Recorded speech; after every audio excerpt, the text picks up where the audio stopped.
When I was 6 or 7, I had my room on the other end of the house from my parents. I was a very anxious child with an active imagination. We lived in an old family farmhouse a couple miles outside of the town my father grew up in. His family lived near us, all within a couple miles. My aunt had lived in the farmhouse before we did, before I was born, but moved out after she and her husband divorced. One night, I woke up and saw a man standing in the corner of my room. I ran to my mom and dad's room screaming. My parents rushed in and, seeing nothing, assumed I had a bad dream. I got to sleep with them for the rest of the night. The next night, I woke up and saw the man stand outside my window. Again, I ran to my parents, and again, they saw nothing. This occurred for about 2 weeks, every single night. Sometimes the man would be in my room, sometimes he'd be right outside, and my parents never believed he was real, until one night when I woke up to the man standing above me. He was blocking my path to get out of my room, to even get off my bed. I was terrified, and we stared at each other for a long time in silence before he walked out of my room, straight out my bedroom door. I finally gained enough courage to race out of my room and wake my parents. By this point, they were tired of the sleepless nights caused by my overactive imagination. I think my dad walked into my room to comfort me, saying, "No one is in your room, honey. It was just a dream." Except it wasn't. The large muddy prints that stained the wooden floor were proof of the man. Eventually, my dad found out that my aunt's ex-husband had been released from the psychiatric hospital where he was being treated and returned home. He still had the key to the laundry. My aunt failed to tell us that she didn't change the locks. My aunt's ex-husband suffered from PTSD from being a prisoner of war while in Vietnam. He basically self-medicated and fried his brain. Though we never know for sure why he did it, he was found deceased soon after in a riverbed. I don't think he meant me harm.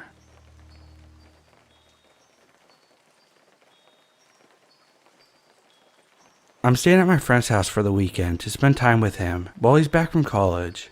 He currently lives with his family, mom, dad, and younger sister.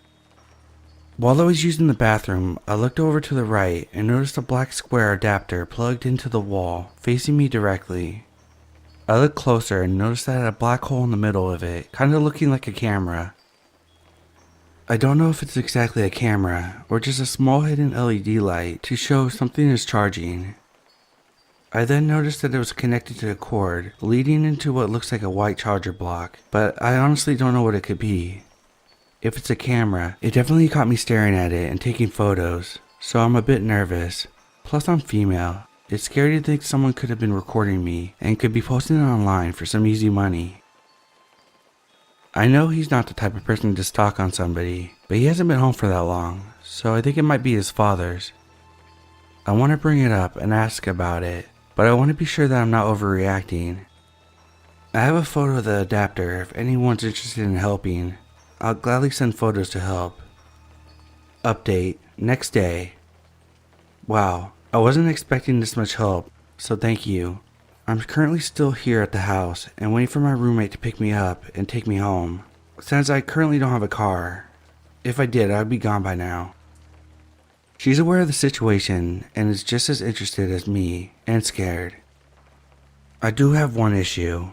When I woke up to use the bathroom, I passed by his parents' room and noticed what looked like a frantically thrown around room with cords all over the bed. I may just be overthinking, and this could be someone looking for their charger, but then again, I felt it was important to say. To answer some questions, yes, the back of the adapter has a weird set of numbers with power adapter model S3 on top of it. When I put those words into Google, it came up with a recommended search for cameras. So again, I don't know if I'm just overlooking everything, simply because I'm paranoid, but if any of you saw that and knows what it means, please let me know. Another question, misunderstanding. It was in the bathroom facing directly to the side of me, but did not show the whole shower. Meaning, if it was a camera, it's been recording people taking showers, not just taking shits. Some back info on the family. My friend that I've known for a long time is fully gay, and there's mostly women in the house all the time when my friend isn't here in college. Unless he's snooping on his father, but I really doubt it. I honestly think it's more likely the father. He does give me weird vibes. As for the younger sister, I think she's 15. So if this is a camera, I'll be infuriated. Yes, because I was recorded, but the moment when I see others were, especially the younger sister, I won't be able to shut my mouth when it comes to a confrontation. And yes, the family knew ahead of time that I was visiting. I don't have an Android phone, but my mom does, so I'll probably use hers and see if I can detect the camera. Lastly, when I took the adapter, I also took the cords it was connected to, and the white block connected to the cord. I finally left, and guys, it's a fucking camera. I took off the sticker on the back of the adapter, and there's a fucking SD card. Here's a picture. When I popped up the SD card, there's a fucking A written on it. It's 32 gigabytes. I'm freaking out. I told my friend, and he's just in as much distress. He's actually scared. I told him everything, including how I posted it on Reddit. Him and his mother want to see what's on it and take it to the police. Final update. Hey everyone, I'm sorry for the late reply, but I have some important info. So yes, we found proof of it being a camera, and we saw the footage on the camera with an SD reader you plug into your phone. I told my friend, and he decided to tell his mother and ask her what to do. She was completely distraught. She immediately contacted a friend who happens to be a lawyer for some advice, and she advised we take it to the authorities, and we were planning to. While browsing the footage, we didn't notice anything too revealing. And yes, I know it's still illegal to record anyone without their permission or knowledge, but it still helped us deal with everything a bit better. My friend decided to confront his father about it, but he admits a friend from his job loaned it to him a year ago, but quickly quit the company after suing the company after an injury and fleeing the country after receiving his money. Now we're trying to find proof that this exchange ever happened, and it could actually be this man knowingly giving an older man with a younger daughter and a son a hidden camera to capture them and maybe sell it online. Allegedly. In theory. Don't come for me. Now as for what's on the card, there are over 70 videos, different amount of footage and folders. Only one folder had the videos, but there was a WhatsApp folder that was empty, which was weird. A lot of it was just black, showing the candle burning all day, but it did capture people using the bathroom. I'll try to keep updating it as I go, but it's a lot to cover for me. I'm still in denial about this, so I'm going at my own pace, as well as my friend's family. My friend said that his dad was really upset once he was told that his daughter, wife, and son were possibly recorded. So I don't know. Take it as you will.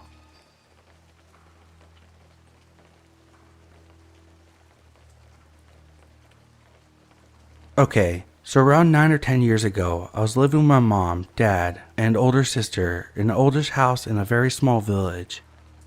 Like when I say small, I mean its only main feature was a small church and a few scattered houses occupied mostly by very old people. At the time, it was summer, so I wasn't in school or anything, and since we were so far in the middle of nowhere, I mostly spent my time at home, glued to one screen or another. The usual routine was, I wake up around 10 or 11 a.m. By this point, my mom, dad, and sister had all left for work, so I had the house to myself. I'd go downstairs, make toast, watch some random stuff on TV for an hour, before heading back to my room to continue whatever game I was grinding through that particular day. The usual habits of a 17-year-old guy cut off from the world by many fields.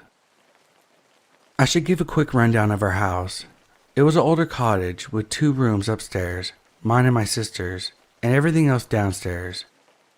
As you walk up the stairs, you got to a very small landing and could go either left to my room or immediate right to my sister's room. Basically, the way it was laid out was that I could sit in my room with the door open, and my sister's room is directly opposite. I should also mention that the ceilings in both of our bedrooms were slanted. We were basically in a large attic where the roof is slanted down. Because of where all the slats met the wall, we had a crawl space that ran the length of the house on either side of the rooms, both with a small door to access them. These were mostly used for storing normal attic stuff like Christmas decorations or old forgotten toys. The door to these were thin little things, about 4 feet tall with small handles on the outside. This is important because turning these tiny doorknobs only opens the door from the outside. If the door is pushed shut on you and you were inside, there was no way to get back out. I discovered this myself on more than one occasion. The door on my side ran along my room and along the wall in my sister's room, and hers ran along the other side, along my room.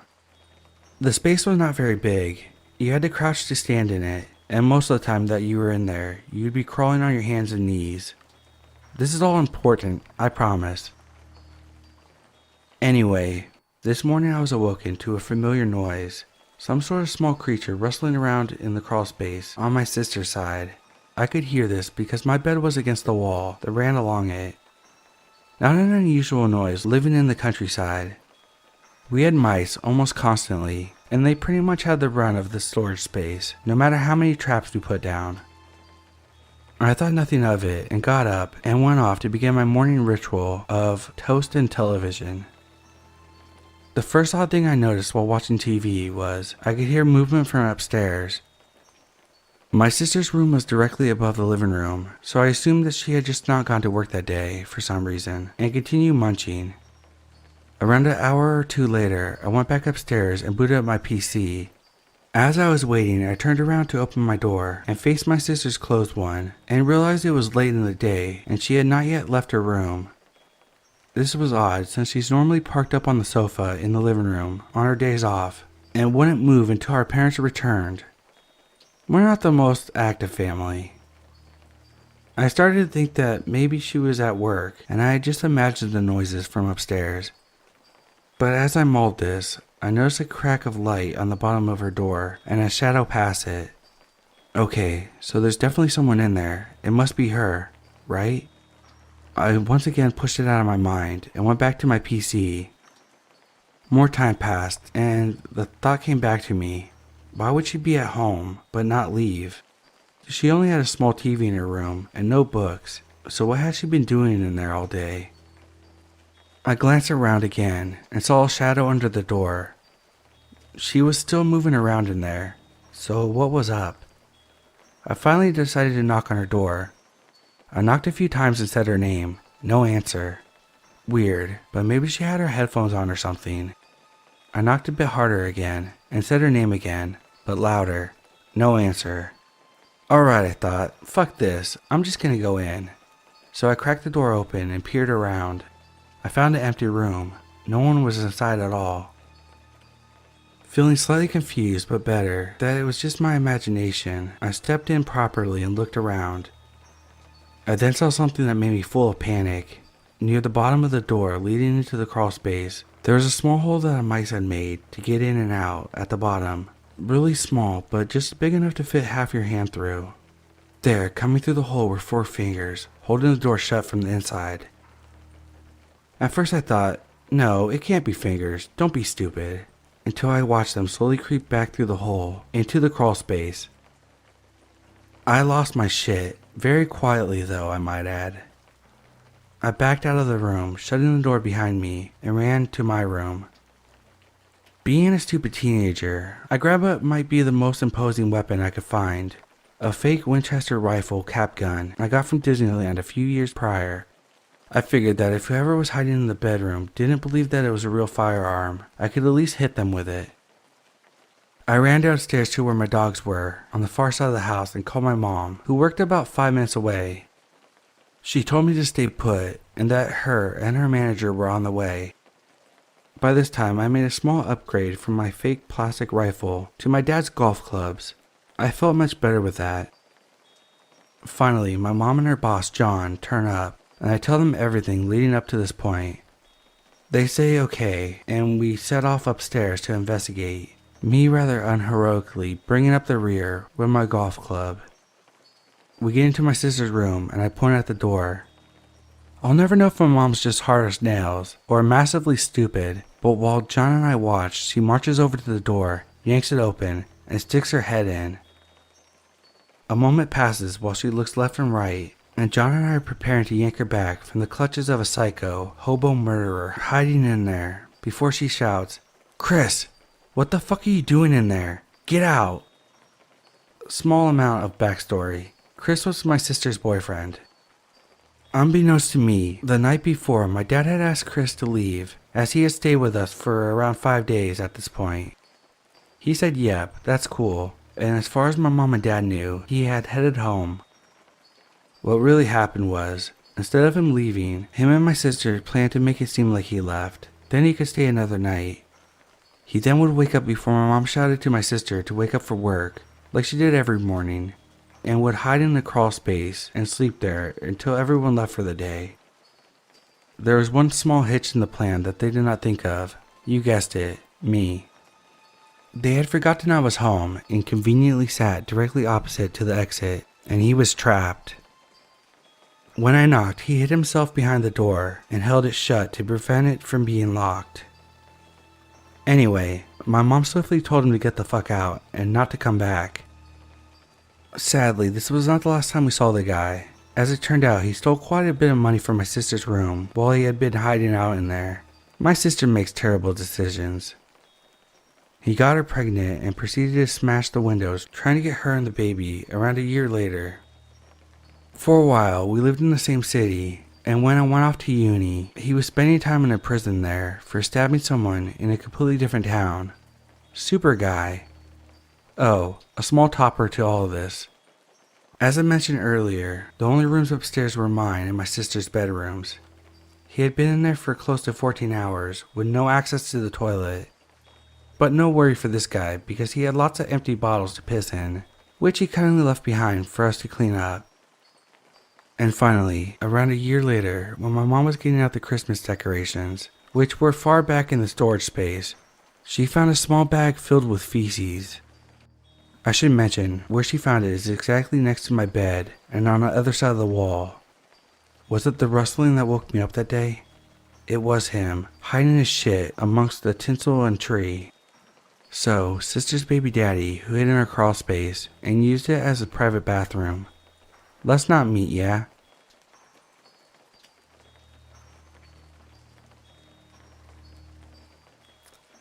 So this story takes place in 2015. I have a dual citizenship with the US and Germany because my significant other is from Germany. We have a house in both countries, but mostly use the house in Germany as a vacation home, and sometimes for the holidays.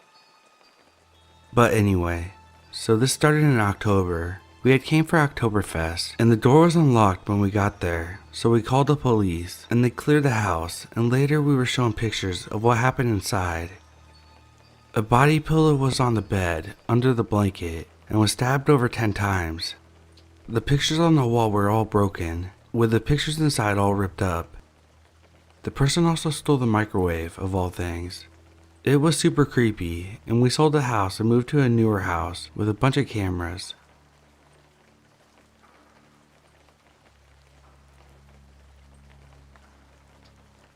My girlfriend is 23, and I'm a 20-year-old female. We were just vibing late at night on a Tuesday, about 2 weeks ago in our apartment. We had been having a good night, and it was about 3 a.m., so we decided to turn off the TV, and started to try to fall asleep. Suddenly, there's a banging on the door, and our dogs are flipping out, growling and barking at it. My girlfriend and I are like, what the fuck? Seriously? We look at the time, and it's exactly 3:02, so we are pretty freaked out by the aggressive banging. My girlfriend looks through the peephole and sees a very large African American man, just standing there. He looks to be in his late 30s maybe. She saw him more than I did, because I was really scared and only looked once. She yelled at him through the door, asking him what he was doing, and he stopped knocking for a second, didn't say anything, then kept banging. Eventually he gave up and went away at 3:06 a.m. After this, we were very shaken up, especially since we were two young girls alone without anything really to defend ourselves. We were too afraid to sleep, especially because our glass sliding door to our balcony doesn't lock. It's been broken since we moved in. We were so freaked out, being like, we should have called the cops. What kind of person does something like that at 3 a.m.? I was convinced that if we had opened the door, he would have forced his way in and hurt us. We were just starting to calm down 2 hours later when it happened. We heard the banging again. He was back. At this time, it was 5:02 a.m.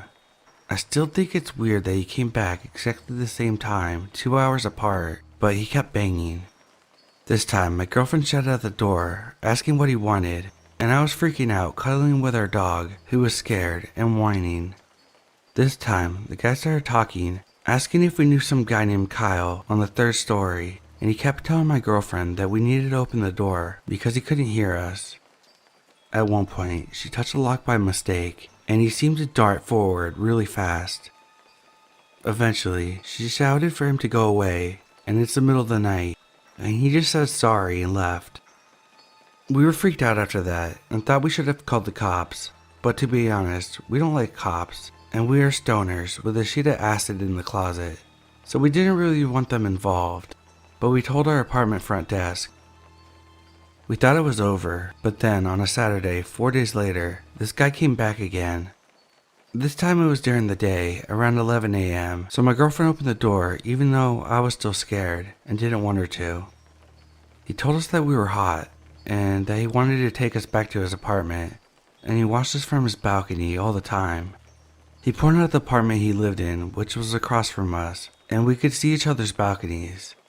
He sounded like something was wrong with him when he spoke, like he was mentally challenged or had a brain injury or something. We told him that we were lesbians and not interested, and to go away. It's really creepy because we did see him on the balcony while we were smoking, staring at us, about 2 weeks before this all happened. We reported it again to the front desk because now we knew where he lived, and they took the situation very seriously. They said they think they know who it was, but they couldn't say much as he wasn't supposed to be there and isn't on the lease. They confront the lady who lives there, and she said she knew who they were talking about before they could even finish their sentence. She said that she didn't want him there, but he wouldn't leave. Later, she sent an apology to us and said that he would leave immediately.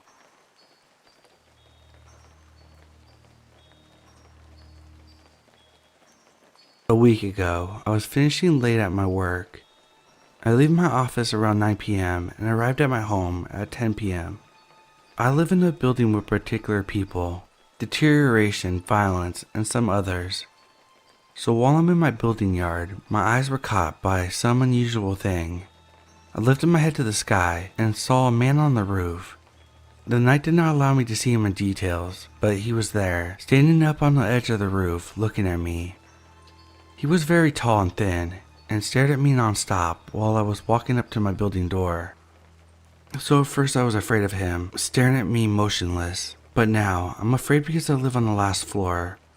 I hear strange noises during the day, like a jump, drag, or step, at any time during the day or night. I've heard these noises before and thought I was imagining it coming from the roof.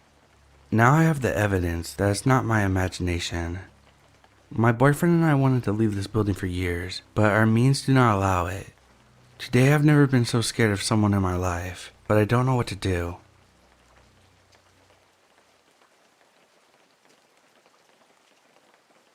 To preface, this took place years ago, around 2014 or 2015. I didn't have kids yet, and I was 24, and my husband was working a double shift, which meant he'd be gone overnight, which meant I would be home alone when this happened. It was around 11:30 at night, and someone started pounding on my door. I usually don't answer the door unless I'm expecting people, but given that whoever was pounding on my door wouldn't go away, they had knocked for several minutes. I decided to see what they needed. I live in quite a large apartment complex, and it wasn't uncommon on a summer night for my neighbors to have guests over. Lots of college kids and lots of parties. So I figured maybe someone got lost or something and knocked on my door, mistaking it for someone else's. I opened the door a crack to a middle-aged man who looked disheveled and was clearly very intoxicated. "Is Rick here?" "I'm sorry, nobody by that name lives here." "Richard, is he there?" "I'm sorry, he's not." This is where I tried to shut the door, but the man stopped me. I know he is. He began looking past me into the apartment and started screaming, Rick, come out here, you fucking coward. Sir, I'm sorry, there's no Rick here. You need to leave. Send Rick out here and I will. I don't know anyone named Rick. Please leave. He stood there for a moment and seemed to be thinking, or in some sort of a drunken stupor. At which point, two of my neighbors who my husband dubbed as the neighbor dudes. Imagine the show Workaholics. These dudes really reminded me of them. They stuck their heads out the door to see what was going on. Hey man, is everything alright out there? Is Rick there? Who's that? My brother. I'm looking for him. He lives here and I need a place to crash. Well, if Rick lives here, he's not with her, and he's not with us. You have the wrong apartments, bro. Sorry about your brother, I have to go, but maybe you should try calling him. I then shut and locked my door. The neighbor dudes talked to this guy for a few minutes, and then he went away. After which, of course, the neighbor dude knocks on my door and asked if I was okay. I was, but kinda creeped out. They offered me some beer and asked if I would wanted to sleep on their couch. I took the beer, hung out at their place for a few hours, and then went home. The neighbor dudes insisted on walking me to my door, though it was only 4 or 5 feet away. But I'm glad they did.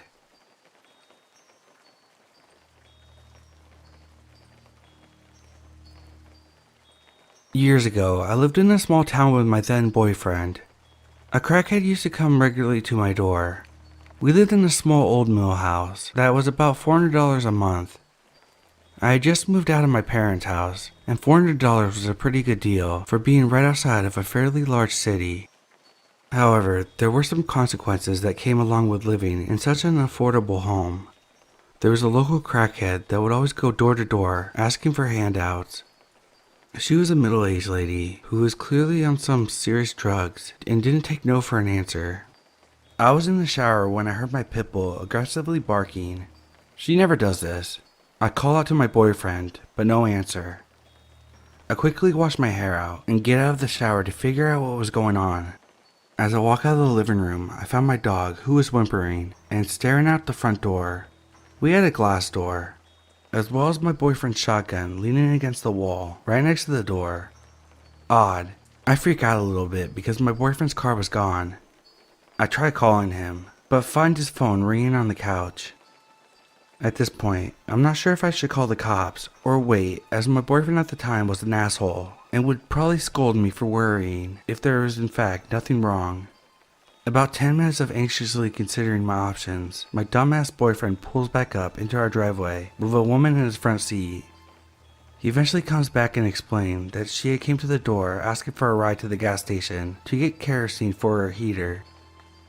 I didn't understand why he brought his gun out to answer the door, but I wasn't going to ask any more questions.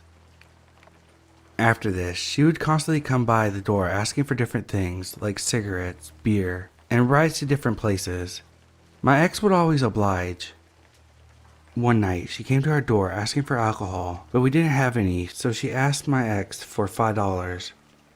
He gave her the money and came back inside. This was my breaking point. I told him that I didn't feel comfortable with her coming to the door and that he had to stop giving her things. I would normally be more than happy to help someone out, but for her to come to the door every other day was becoming too much. I told him that every time he wasn't home, she would continuously bang on the front door for about 10 minutes and eventually yell out some vulgar comment about me and storm off.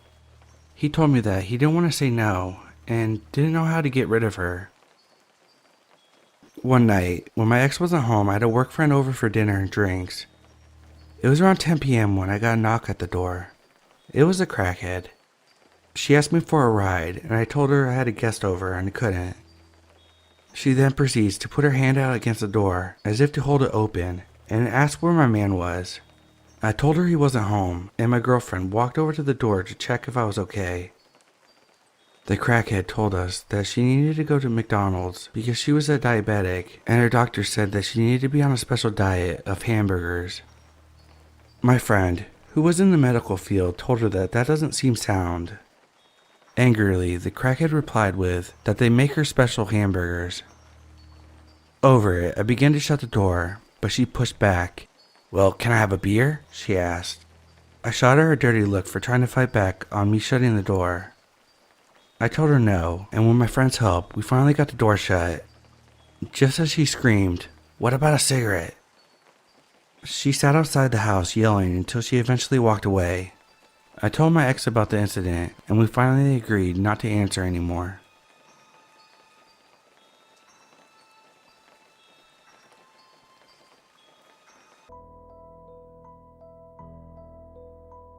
I just need to type this story out because it is still so unbelievably so real to me that I can't even believe it's real.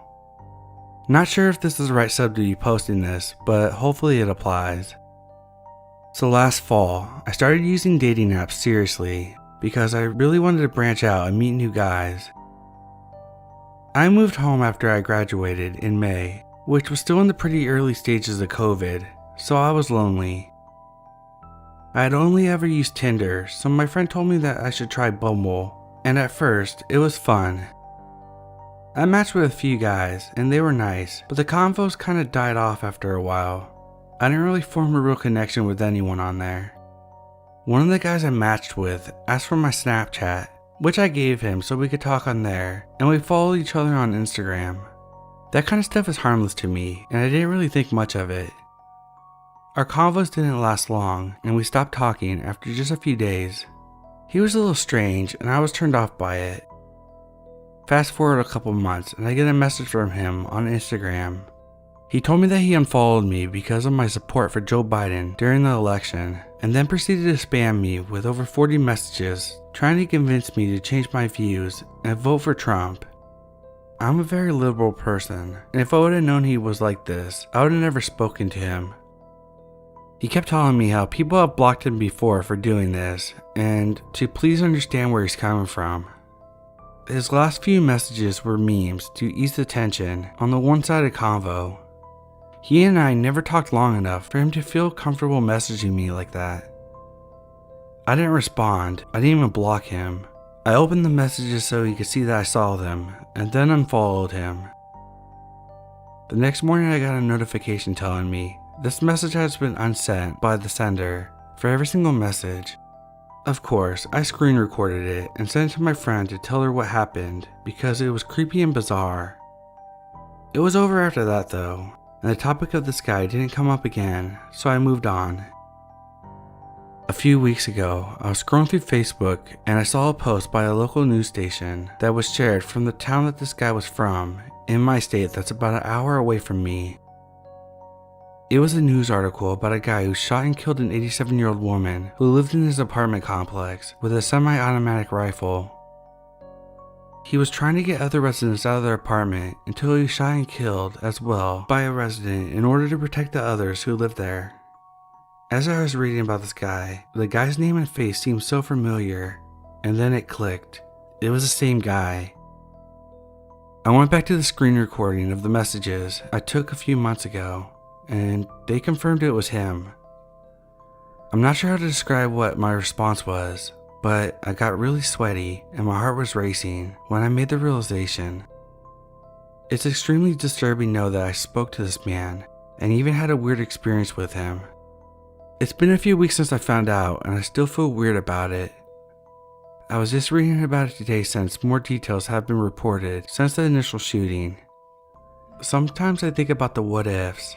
Like, what if I responded to the messages the way I wanted to and called him a creep and a weirdo and pissed him off to the point of violence and he tried to harm me? God, I hope the woman he unfairly murdered is resting in eternal peace. Thank you for reading. If you made it this far, be wary of people on dating apps.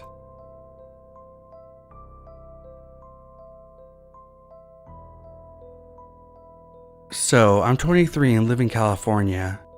Last year I decided to use Tinder for the first time.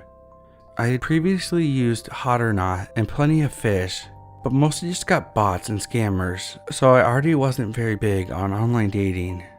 However, I was feeling bored on a Friday afternoon, so I decided to install Tinder and just see what happened. After creating an account, I began swiping people, and it wasn't more than a half hour later after I got off the app that I was matched with someone. For a little context, I'm what you call bisexual, and I matched with a 25-year-old dude named Aiden. Aiden was what I would call attractive, and he had similar interests in gaming and coding. I decided to go ahead and send him a message, but before I could even send one, he sent me a message. The message read, "Hey, saw you new on Tinder and thought I'd reach out to say hi." I said hi back, and the two of us began talking about our love of video games, movies, and coding. He told me that he was a full-time coder and makes a salary only working 4 hours a day. He asked me if I would be down to chill with him sometime. I then offered to have him over at my house because I was alone and he lived with his parents. He seemed very excited all of a sudden and said that he would love to come over. We agreed on him coming over in an hour so that I could tidy up my room and get my PC ready for gaming. After about an hour or so, I sent him my address and he said that he was on his way. Now normally, I wouldn't have invited someone to my house that I'd never met before, but this guy seemed harmless and he was attractive, so I wanted to give him the benefit of the doubt. I heard a knock on my front door and looked out the peephole and saw it was Aiden. He had a little bottle of red wine in his hand and a smile across his face. We hadn't discussed drinking wine together, but I did in fact like red wine, and the brand that he had with him happened to be my favorite brand. I opened the door and greeted him. I told him that wine was my favorite and asked him if he was a mind reader. He laughed it off and said I'd just strike him as a red wine guy. I asked him how he planned on getting home if he ended up drinking too much, and he said that he Ubered to my house. We ended up having a couple glasses of wine on my back patio and just talked about life, work, and shared our coming out stories. After the wine, we went inside to play on the PC and had a blast. After the gaming, he showed me his laptop, which he had brought with him to show me his work. Eventually, I had to use the restroom, so I excused myself to pee. I then heard him approach the bathroom door, turn the knob. Because I didn't lock the door behind me, he just came right in completely unannounced and without warning and just started grinding me from behind while forcefully grasping my shoulders. I shoved him off of me and just kind of jokingly said, "That's a bit intrusive," and he just smiled at me and said, "I just wanted to see how you would react." I left the bathroom and walked into the kitchen with him walking right behind me.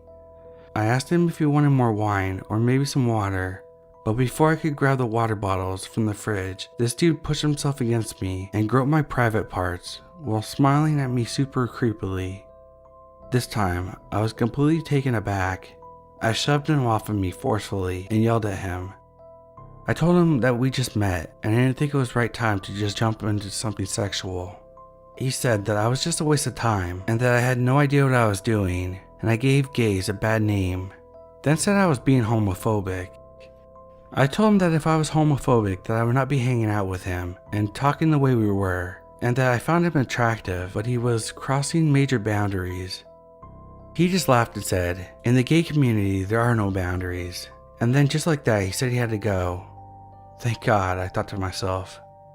I walked him to the front door and he walked out without saying goodbye or anything. I didn't think anything else of it and decided I needed to take a shower. I got into the shower, and after about 15 minutes into the shower, I kept hearing a tink, tink sound coming from the other end of the door. I peek out through the sliding glass door of the shower and look down towards the bottom of the door. To my shock, I see Aiden holding a freaking spoon to the bottom of the door, looking in at me while I was showering. I can only see this because of how high off the floor the door sat. Not knowing what to do, I just pretended I didn't notice and slowly turned the shower off. I got out, wrapped a towel around my waist, and prepared to confront him by yanking the door open.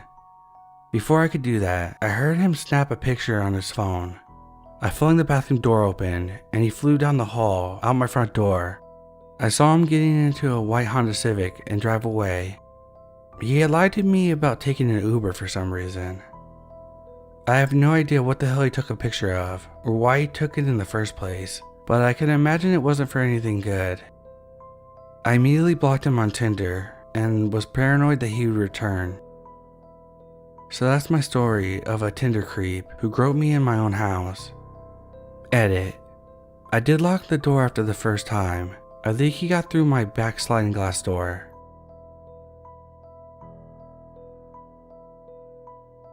I met 2 girls from Tinder that I have no intention of ever seeing again. This takes place around the same time Tinder came out as an Android app, and I was kind of excited to give it a try. Those were the better days though. When I met this girl named Kaylee on the app, she was very quirky and outspoken. I liked that about her. But she had something about her. I couldn't put my finger on it, but I was always on the app talking to her. I would shut myself up in the room and just talk to her for hours. When Kaylee decided she wanted to meet up, I was excited and told her I'd love to. I met her in the park in the middle of downtown, and we hung out and walked around the area just talking and bullshitting. We became friends, and soon after, were dating. It took a few weeks to feel each other out and get the relationship going, but shortly after that, she had to move a little ways away. I told her I would come see her all the time, and she told me that she'll hold me to it. I never thought she could have done what she did to me, but this is how things had to be, I guess. When she got settled in, I came over, and we spent the night together. I did this for a little while here and there, and we were even talking about later moving in to some place together. I liked her idea to do so. It was such a great feeling that wouldn't ultimately last for too long. Kaylee started getting distant from me a bit after that. She would decline for me to come over on days that we had planned to, and said she had got herself a job somewhere. I'd been to the place she said she worked, and I knew she was lying. I wasn't trying to catch her in a lie, I just ate there sometimes, and have so before we even met. I called her one night when I got off of work to tell her I had got her something, and heard her phone pick up and hang up.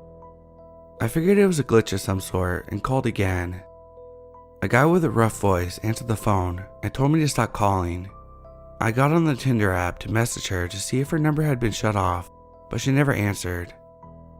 Confused, I went over to her house to see what was going on, and she answered telling me to go home and that we would see each other later. She told me that I had called the wrong number, though I knew it was a lie. Come to find out, the guy that answered the phone was someone she was cheating on me with, and she never told me that she wanted to end the relationship. I sent her one last text that I was officially ending our relationship and deleting her number. She replied with so many messages begging me not to, which I ignored.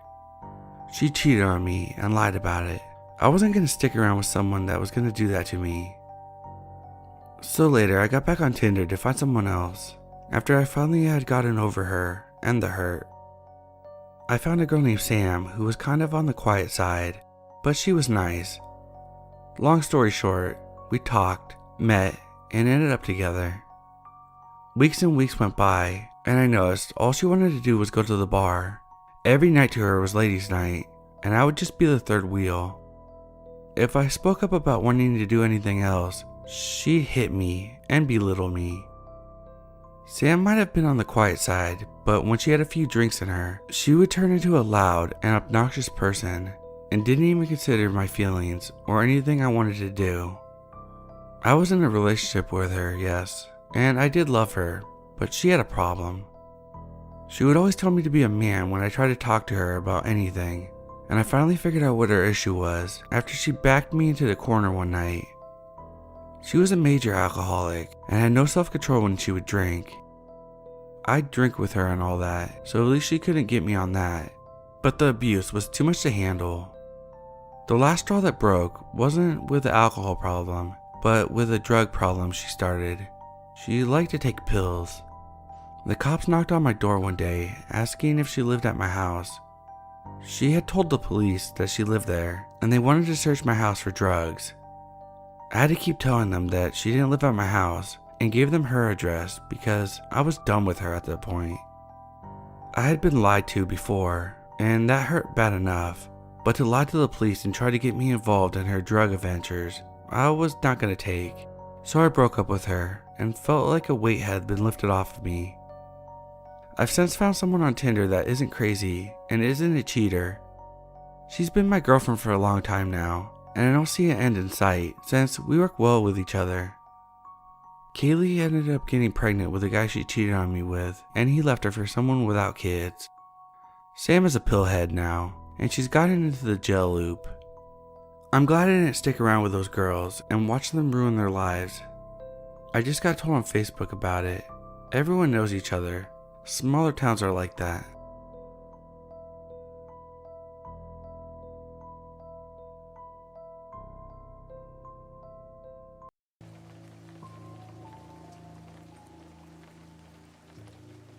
I'll make this short. Back when I was about 15, my friends and I were hanging out real late. We decided to park in front of a Safeway, empty lot, at around midnight and just have a fun bullshit session, talking about life and whatever 15 and 16-year-olds talk about. Anyway, we had such a good time that we didn't realize that 3 hours had passed by, and it was now almost 4 a.m. We were starting to get tired, so we talked about heading home. A 4Runner parked about 50 feet away from us and kept their headlights pointing at us. At first we thought, cops? But after our eyes adjusted, we realized that it was just some weirdos. We decided to sit up and get our seatbelts on, just in case, because they stayed in that spot for about 2 minutes. My friend then turned on his vehicle and said, let's get out of here. But then the 4Runner charged at us, probably at about 40 miles per hour. We freaked out and braced for impact. But then they swerved at the last minute and made a U-turn, and I guess tried to go for round 2. Luckily my friend owned a 750 Li, and we took off and hit the road. The 4Runner followed us, but we luckily hit the light at yellow, making the turn left at around 50 miles per hour, and they couldn't catch up. We sped off and drove into this community and made a bunch of turns and hid in front of someone's driveway and waited for about 15 minutes. They never caught up, but we were no longer tired. We didn't know what they wanted, what they were planning, and what they would have done if we never left. By the way, this was in Vegas, and there weren't too many cars around that grocery store parking lot, so that made it a bit freakier. Thanks for listening to my story.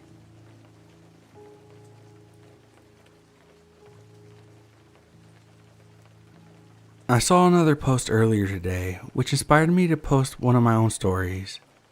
I've traveled alone through the US many times. This has given me opportunities to live through some absolutely bizarre situations.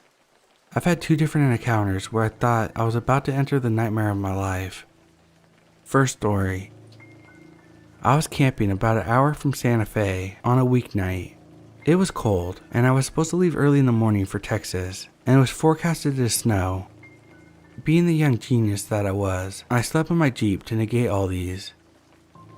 Middle of the night, an SUV literally skids to a stop across the gravel into my campground. This wakes me up, and I'm obviously on edge. This SUV was blasting mariachi music, incredibly odd, but I figured that these people were just drunk or they were high.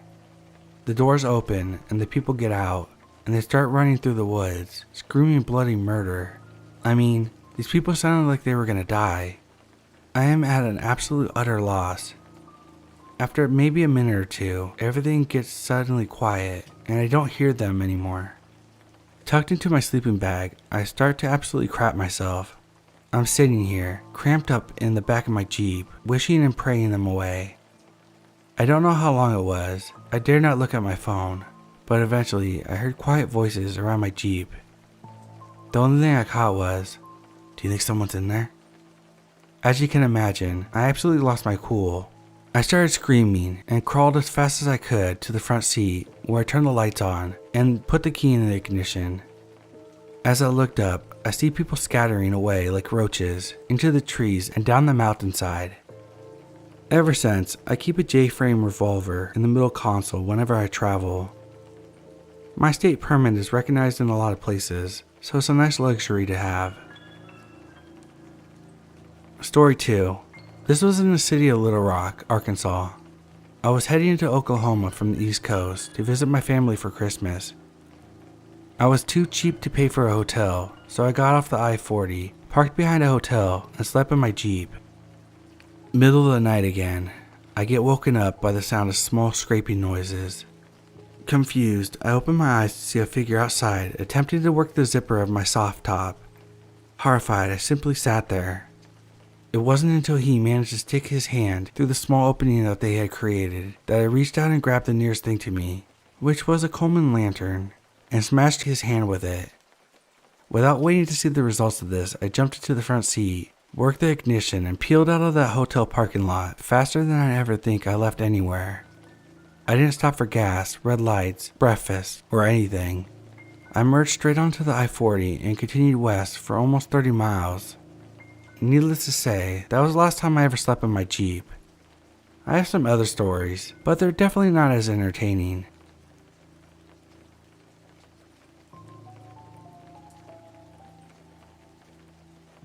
This happened a few years back when I worked at Starbucks.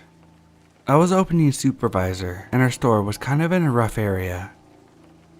I always try to arrive a little early, and this day was no different.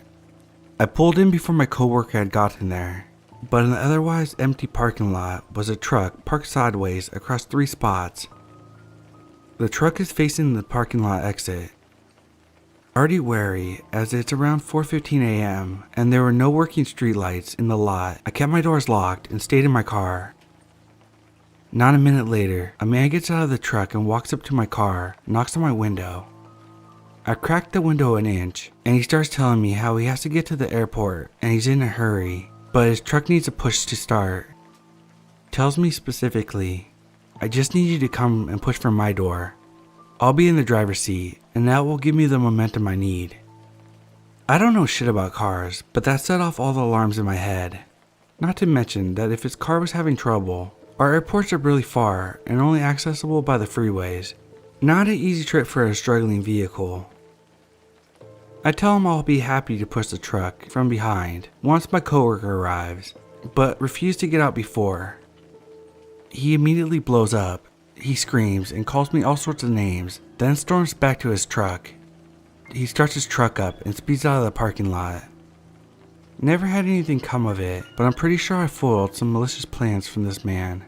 I'm grateful I'm enough of a morning person to think clearly that early.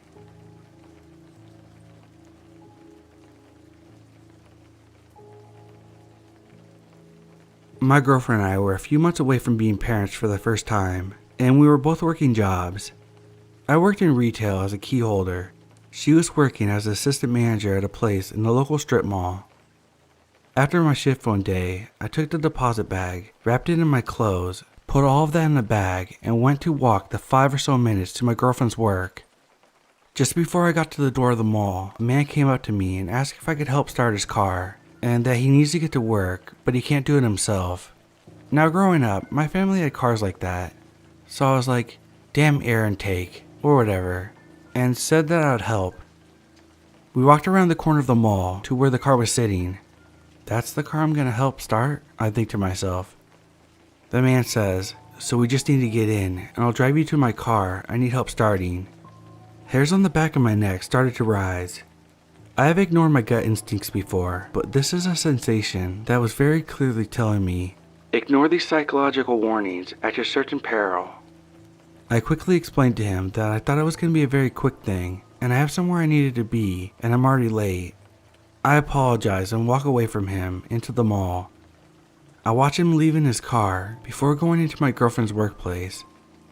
I tell her that we're going to scrap our plans for dinner and make it home ASAP, dropping the deposit bag on the way.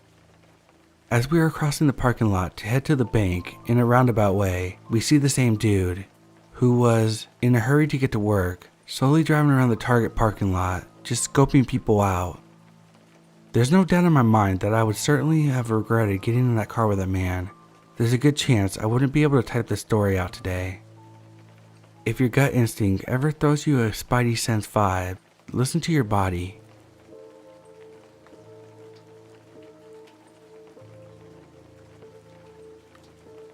I've been having a little guilt because I don't know if I overreacted to something harmless and completely ruined someone's day, or if I really avoided a bad situation, but this experience happened this morning.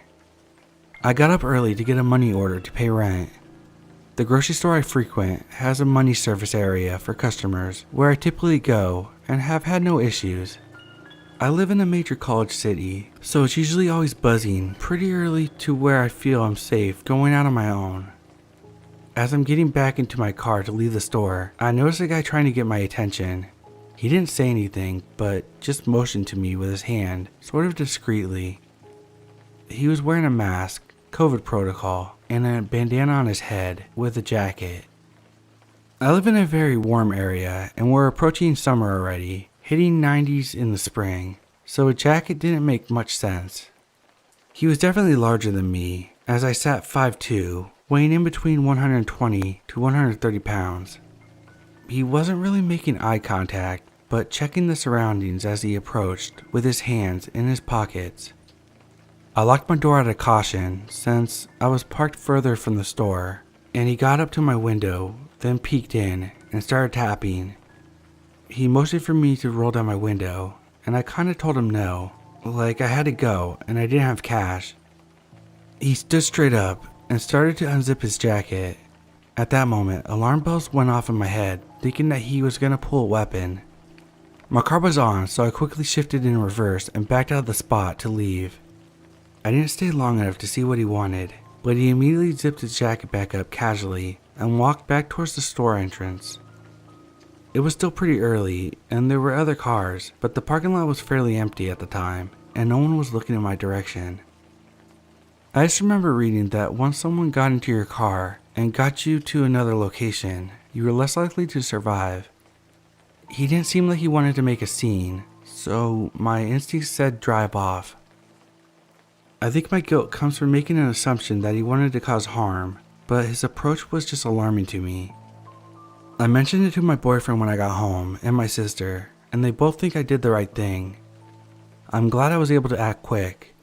I guess my empathy often kicks in and really wants to see the best for others, hoping I was just being overly cautious.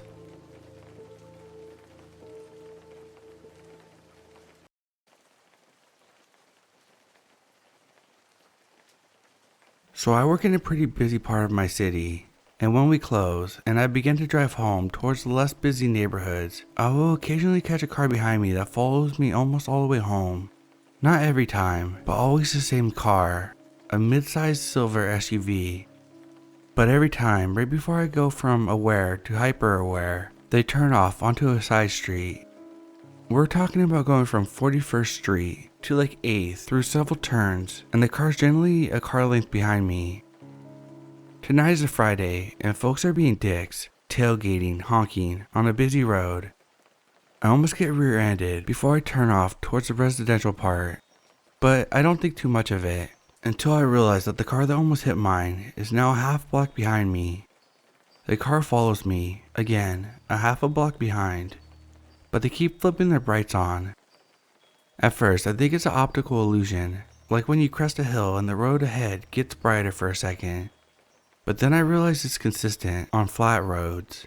So I think, shit, my lights aren't on? But nope, they were. Now I'm moving from hyper-aware to scared. I turn onto my cute little street and they have shortened the distance to a car behind and follow my turn. Of course, I drive past my house thinking about what busy gas station I will be driving to while I call the police. Then the car is gone. One last bright flash and then they fucking disappear. I circle the neighborhood twice, hoping it's just a neighbor, but nope, the car is gone. And I hope to the gods I don't see them tomorrow.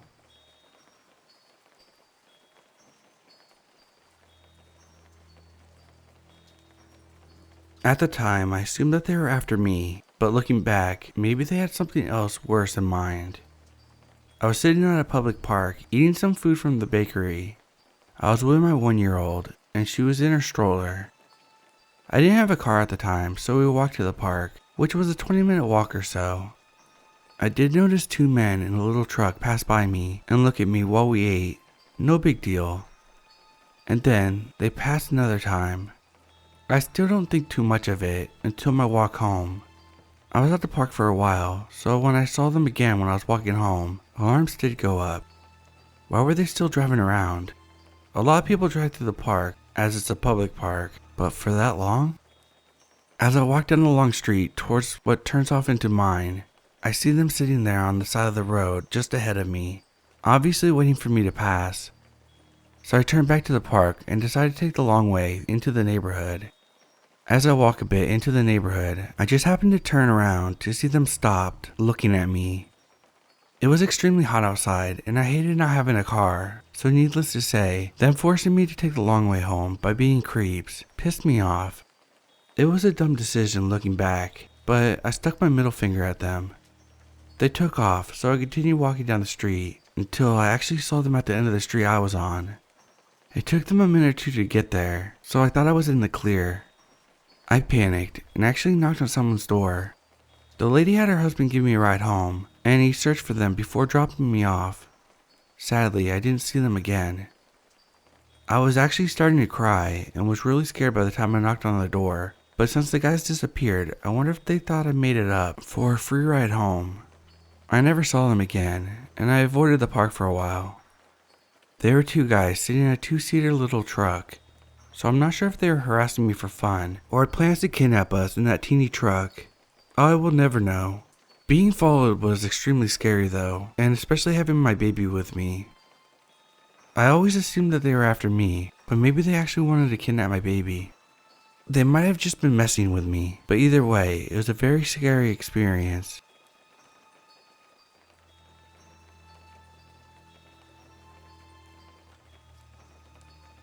The events I'm about to tell you happened when I was just 18 years old, fresh out of high school, living on my own for the first time in my life. Looking back at the situation in hindsight, I should have gone to the police.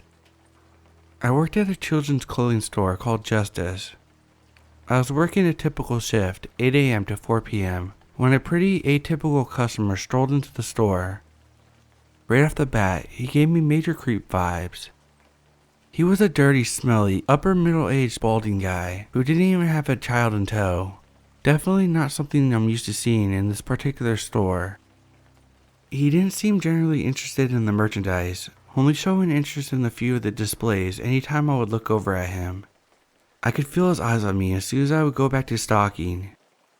The manager, also picking up on his sketchy vibes, scared him off with her aggressive hospitality. I found it super weird that he refused to make eye contact with her while she asked him if he needed any help finding anything.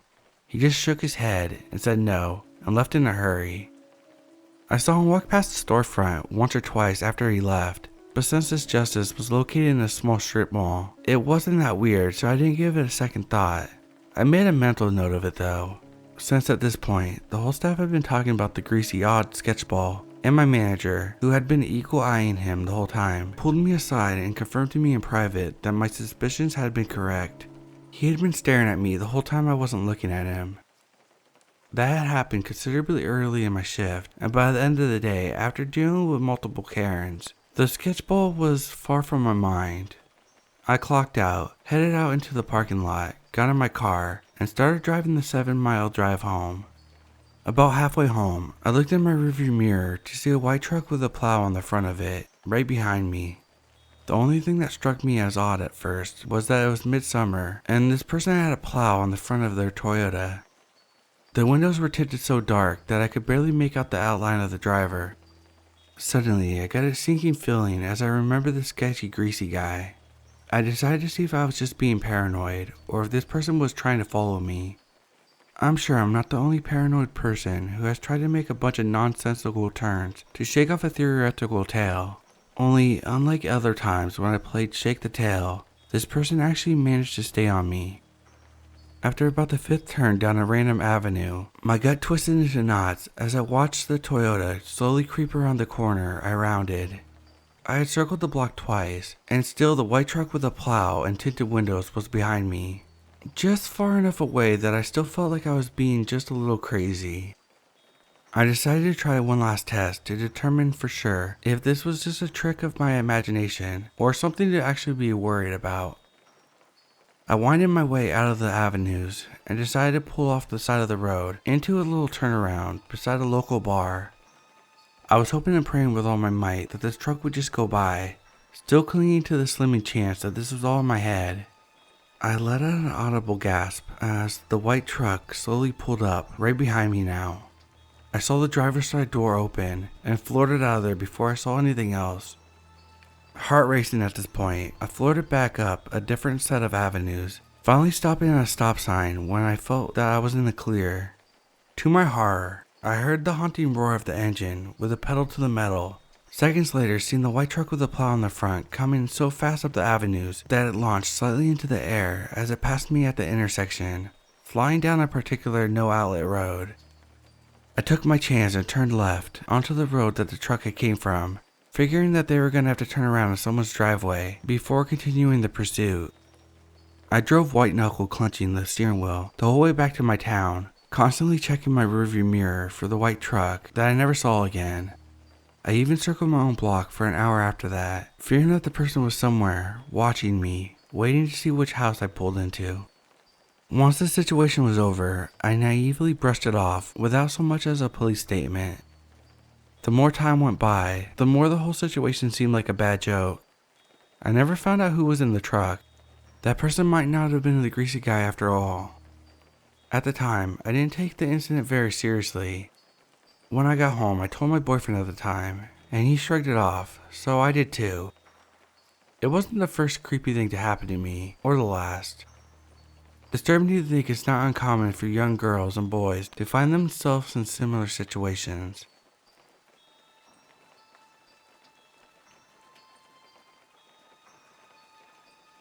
There was this girl in my neighborhood who I had been friends with since the 4th grade, when I switched school districts. She was a grade below me and seemed like a nice enough girl. We talked on the bus frequently until I didn't see her for a year when I went up to middle school in 6th grade and she was still in 5th. I didn't see or hear from her in that stretch of time. When her and I finally crossed paths again, it was on the bus, just as it had been before. At first, she seemed like the same friend I used to know. We had definitely drifted apart, but I tried to make up for the lost time. I soon came to the realization, though, that she was a bit weirder than the last time we talked. She acted strangely, constantly trying to strike up conversations or poking her head up over the bus seats, like a gopher looking at me. I was really weirded out and tried to cut down the verbal conversations with her to the bare minimum. You'd think that this was just a normal goofy middle schooler acting like they always do, and that things can't really escalate. I thought that too, that is, until her brother came into the picture.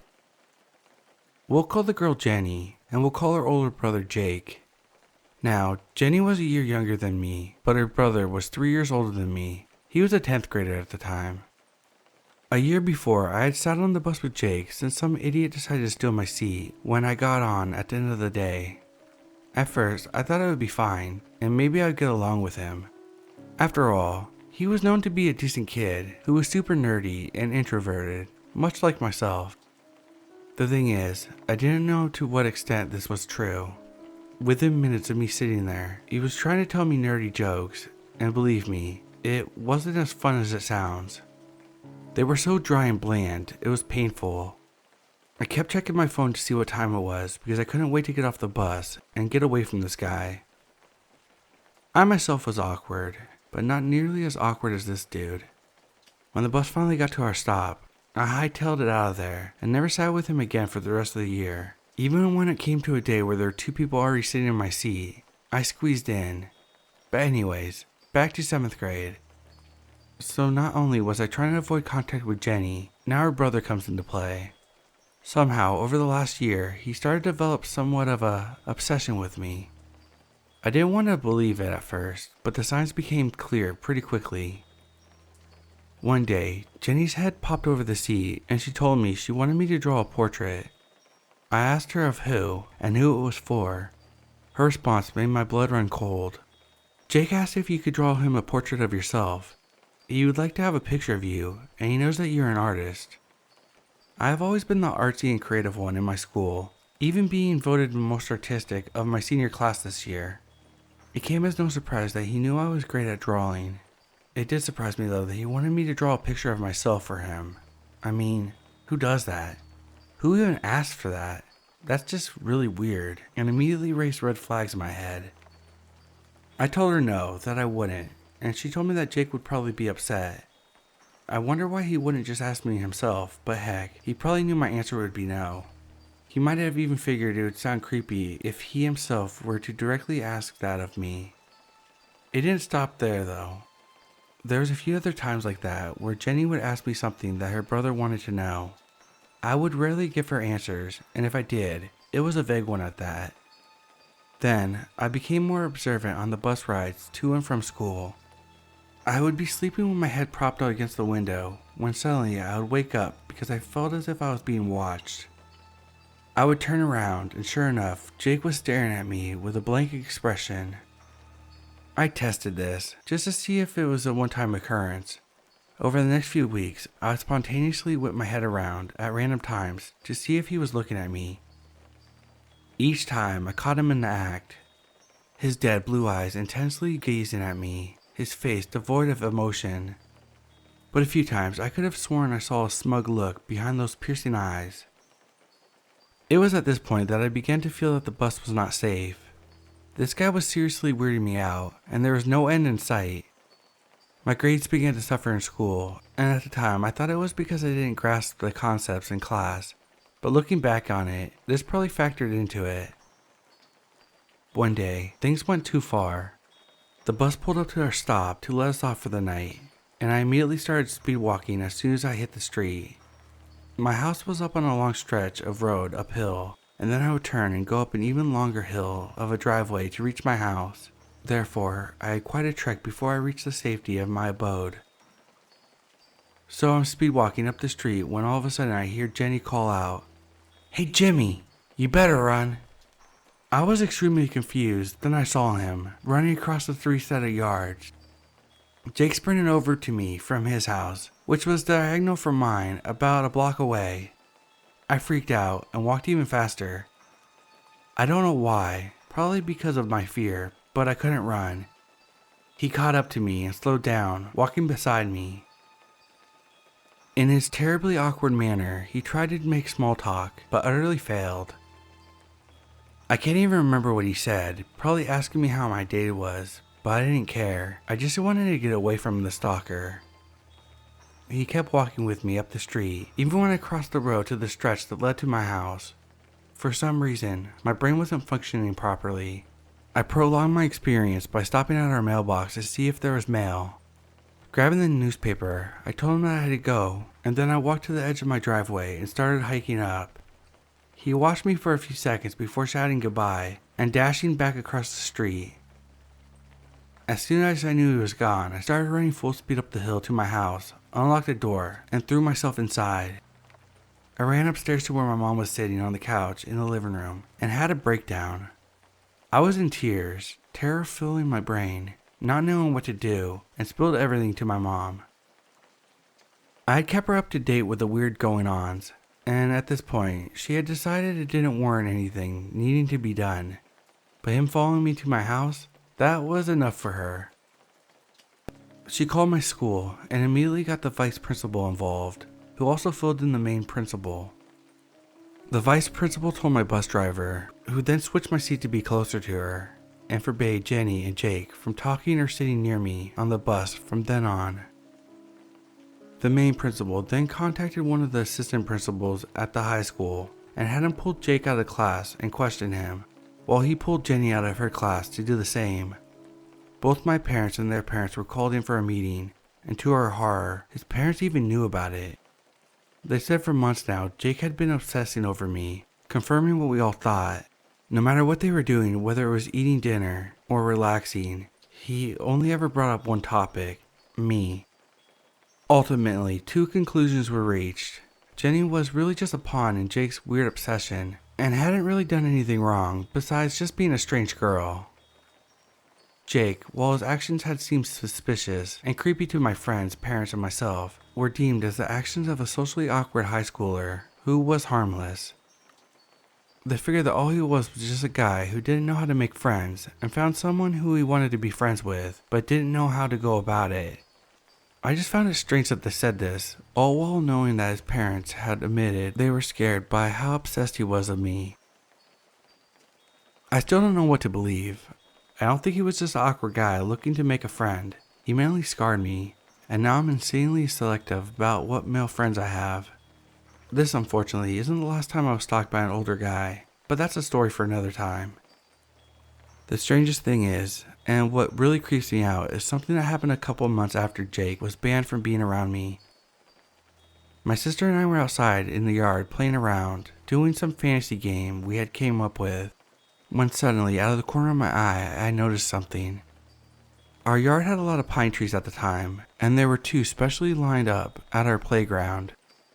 Well, I looked down and saw two sneakers with sweatpants sagging over the tops, sticking out from under the branches at the bottom. I was silent, cutting off whatever I had been saying to my sister and pointing out the shoes to her. Her face went white. I pointed to our house and she nodded. We both ran like the hounds of hell were on our heels and slammed the front door shut behind us. We told my mom and we went outside to check to see whoever was standing in the trees was still there, but they were gone. No signs of anyone being out there. My mom thought I was hallucinating, and I would have too, if it wasn't for the fact that my sister had saw it as well. I have a feeling that it was Jake in the trees. It honestly wouldn't surprise me. We didn't report this to the school since we had no evidence, but this always haunted me. My sister and I rarely played outside after that. We were too creeped out by the day's events. I only ever saw Jake a few times after that, when I was a freshman and he was a senior. And occasionally I'd be walking the opposite way from him, in the halls. When that would happen, I would just look down at the floor until I was sure he was gone. I never wanted to chance a conversation with him. But after he graduated, I never saw him again. Jenny gradually became more normal, and by the time she was a freshman, I forgave her, and we became friends again. We aren't as close as we used to be, but she's a decent enough person now, and isn't stalkerish. And that's how I was stalked by a high schooler when I was in middle school. An event that scarred my young mind and is still fresh as ever in my head. So to the weird, socially awkward dude who decided to obsess about me for months on end, I hope I never see you again.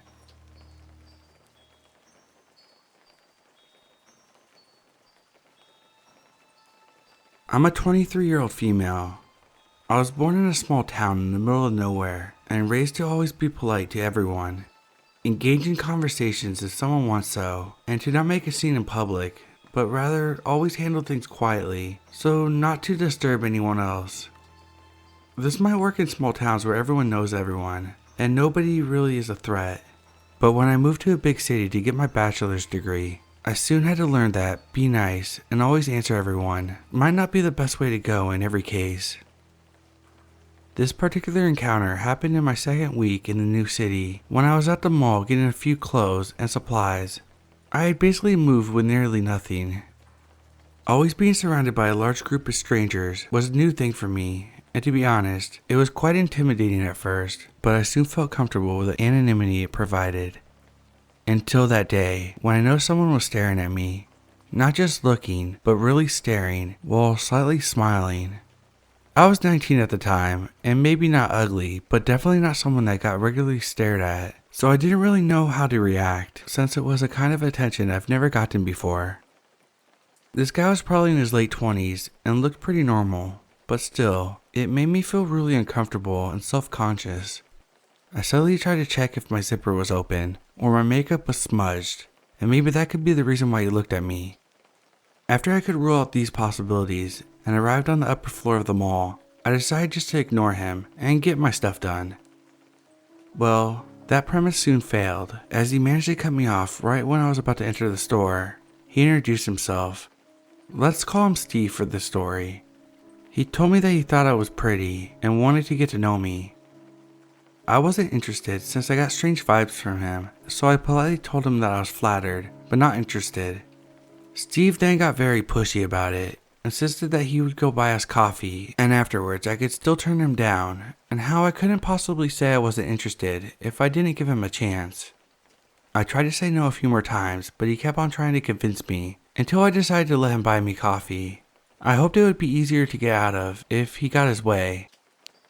I know this is absolutely frustrating to hear, because it's frustrating writing this, but just the way I was raised, the sheer anxiety led me to believe that this was the only solution, and that everyone always has the best in mind, and that maybe he was even right. Looking back, I was incredibly naive and just plain stupid. So if you're screaming at the screen right now, just know that I do too, and I've since learned and know better. So we went to the mall's McDonald's to get coffee, and I soon began to realize that this decision was stupid. He let me lead the way, following me closely, so even if I tried at this point, there was no possible way to discreetly vanish into the crowd. It wouldn't have felt much different if he had held a gun in my back, I thought at that moment. So we get our coffees, sat down at a table far away from the entrance, but not too far in the back, so the bathroom was still in the other direction than the entrance. Plan B, to just quickly go to the bathroom, but actually leave, was now impossible to do, since he had a good view of the bathroom doors from his seat. So we sat there and talked. Actually, he talked, and I quietly drank my coffee. It was as awkward as it could possibly be. I tried to be hella boring so that he would lose interest, just randomly giving short answers, and being on my phone, sending my location to a friend of mine, just in case, and scrolling through Facebook. Steve couldn't be irritated by my behavior and kept on talking about how he was only in the city for some weeks now because of his work and about stuff he did for his job. I didn't get all of it because we weren't from the same country and he spoke with a very heavy accent. I also didn't really pay attention to everything.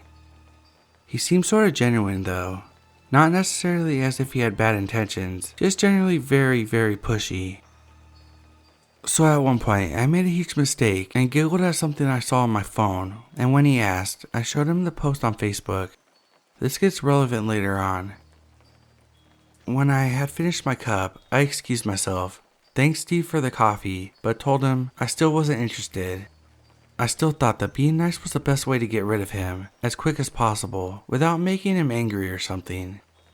The last thing I wanted to do was cause a scene, or make the situation even more uncomfortable.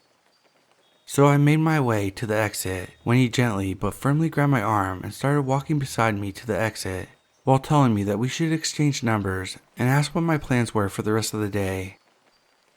At this point, my mood started shifting from uncomfortable to afraid. Unfortunately, my instinct in critical situations is neither fight or flight, but more like deer in the headlights. So I froze and said the first thing that came to my mind after looking around for a second. Opposite to the McDonald's we were in was a huge bookstore that stretched over 2 floors and had a huge space on both of them. From an earlier visit, I had seen the layout of the store and knew that there was a lot of corners and shelves. You could easily and quickly get out of someone's sight, and it's also fairly crowded at this time of the day.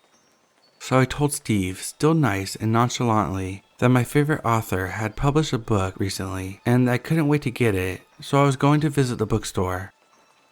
Steve answered with something along the lines of, "Great, let's go there. I haven't read a book for way too long," and told me that he would pay for mine.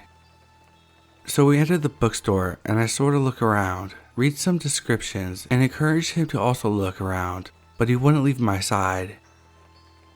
I tried to distract him by giving him the books I looked at so that he would have to look at them and put them back on the shelves while I was already on the move to the next shelf. I did this in an always increasing speed until I noticed he couldn't really keep up for any longer and was visibly confused and a little overwhelmed.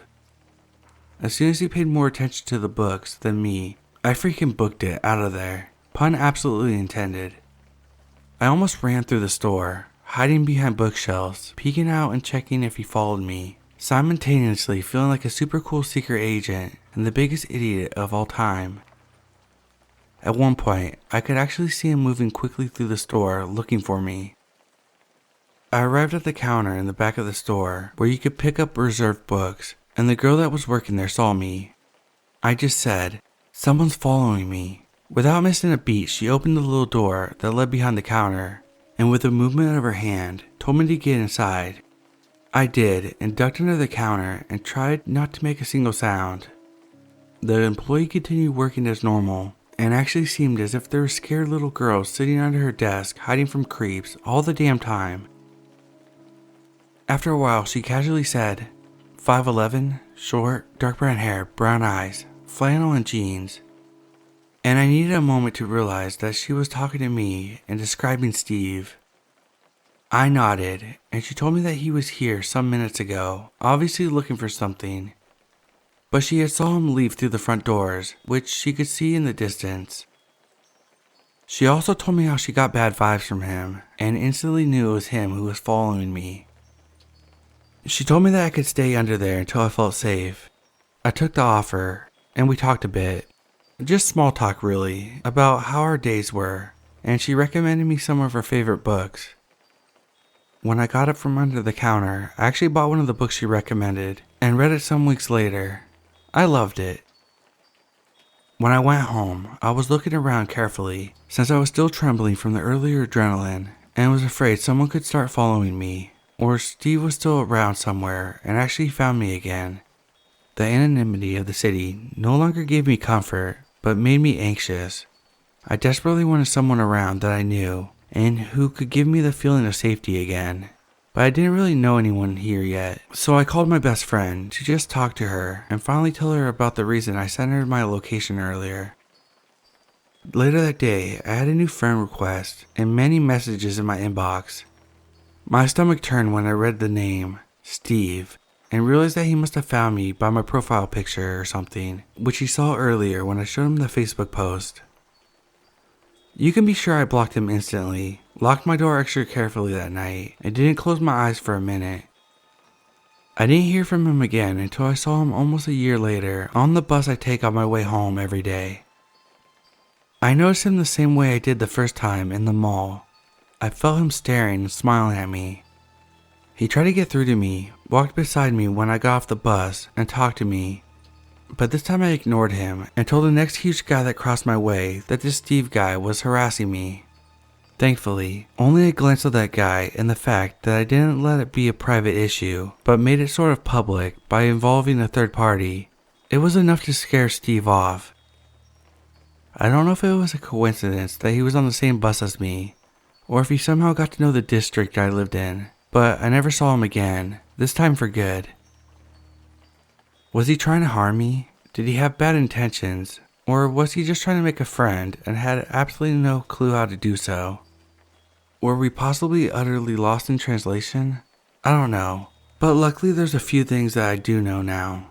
After I had been in this situation, I have spoken about this encounter a few times, but always made it out to be this funny story where some guy followed me and I had to hide in the corner of a bookstore to get rid of him. It's just how I deal with scary things. I make them funny. People always laugh, but this is not funny at all. Every second of it was absolutely terrifying, and I wouldn't wish it on my worst enemy. I felt scared. I felt unsafe. I felt like my privacy was invaded, and it really put a damper on my first excitement about living in the city. It also massively changed the way I talk to people, and the way I just walk around town. It doesn't matter how many times your mother told you to be polite and quiet, it's just not always the solution. If you don't feel safe, if you don't want something, don't agree to it just for the sake of politeness. Being polite doesn't mean letting a stranger overstep your boundaries and make you feel uncomfortable. If you can't make it out of the situation quietly, don't be afraid to raise your voice and get attention, or by asking others for help. Don't be afraid you could make it feel uncomfortable for someone by doing this. Most people are nice and will actually help you. Wrong politeness and silence won't save you. But Natalie from behind the counter in a bookstore and a random intimidating guy on his way home most definitely will. Natalie and the bearded guy, if you're out there, you're heroes and I adore you. Nobody, especially not a stranger, is entitled to your attention. If you don't want to talk to them, don't fucking talk to them, no matter how much they try to push you or convince you. Even if it hurts their feelings, or they say that you will change your mind about them. In this case, there's no trying to say no. There's only saying no. Don't make the same mistakes I made when I was 19 and so ridiculously naive. Treat people with respect, but also treat yourself and your own feelings, boundaries, and concerns with respect. To add, One of Us is Lying by Karen McManus is an insanely good book and everyone should read it. Natalie says so too. Now I no longer joke about this, and it actually makes me really uncomfortable thinking about. But I'm also sort of glad this happened to raise my awareness in these situations and that in the end, nothing more serious happened.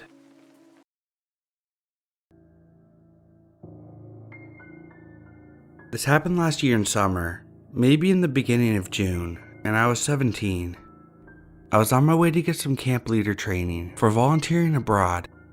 I'm not very talkative with strangers. It takes some time for me to open up, and I thought I'd get out of my comfort zone and learn something new. I had at least 3 hours of traveling by buses and trains. Once I got to the capital, I traveled by train.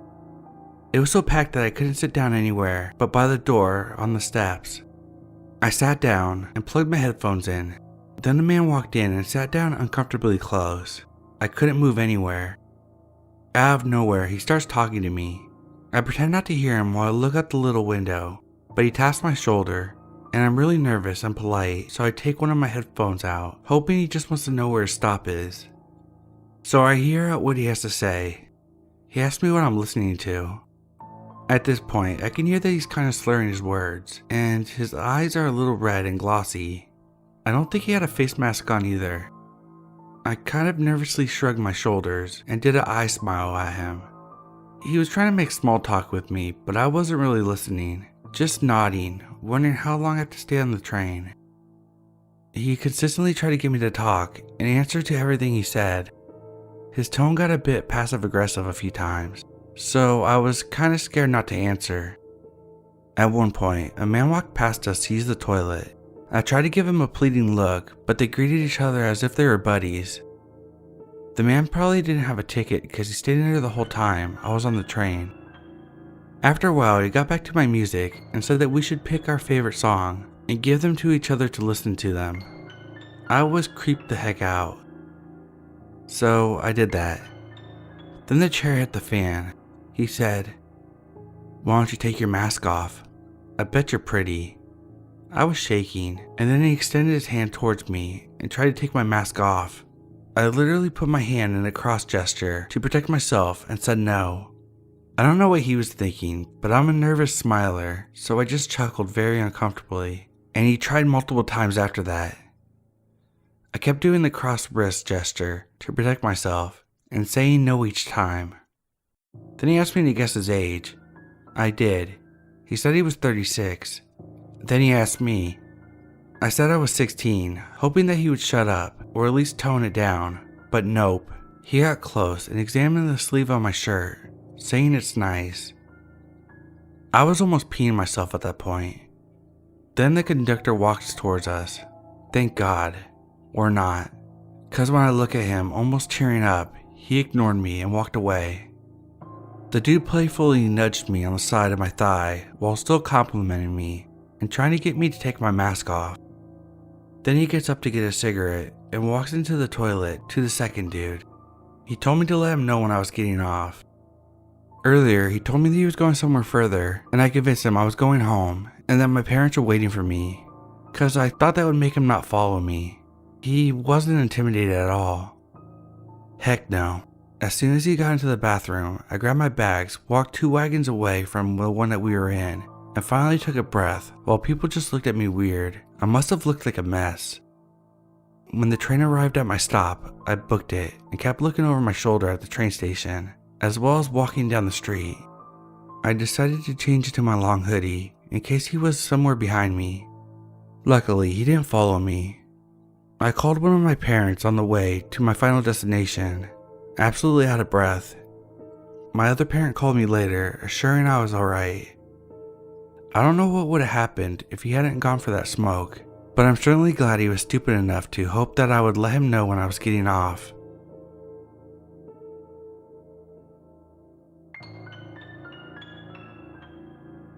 This was before COVID. I was walking to the train station after a long day of work, super tired and dragging my feet. There was a younger couple a few people in front of me. The guy was holding his girl's upper arm, like how a cop would drag or escort a perp kinda handhold. He was using some force cause the girl's shoulder was lifted obviously on the side he was holding.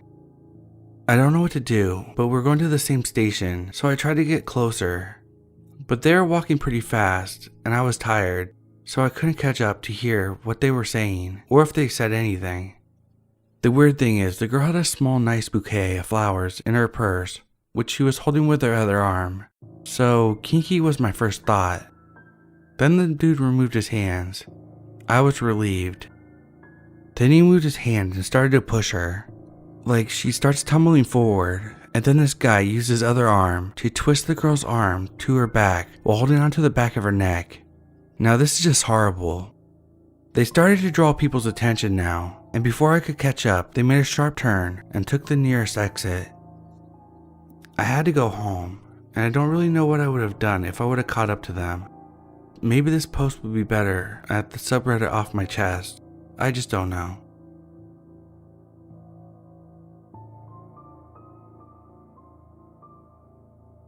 This happened just a few days ago, and it still makes me very uncomfortable.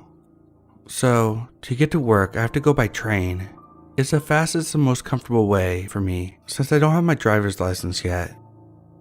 I was walking alongside the station and noticed two pretty intoxicated men sitting on a bench a few meters away from me. They were talking loudly and laughing, a seemingly normal interaction between two friends. As I get closer to them, I hear what they are talking about. At this point, I'd probably screw anyone, even her, one of the guys says. It might be good to add that me and those two guys were the only one at the station. I was sure I wasn't mistaken. He was referring to me, but I still thought I must be imagining things. I did pick up the pace to get past them faster onto the train, but before I got very far, I heard another comment from the guy. Look at her, acting like she didn't hear what I said. Now I knew I wasn't imagining things, and quickly pressed the train door button so I can get in. And that's when I noticed in my peripheral vision that they have stood up and were walking in my direction. I entered the train and tried to find a seat where there's people, but the train was empty. I pick up my phone and dial my mom, and as I wait for her to pick up, they walk by me, noticing the phone, and walk away. My mom picked up the phone soon after and talked with me until I got off at the next station. Thankfully, they didn't get off there as well. Maybe they were harmless, but whatever their intentions were, they still freaked me out.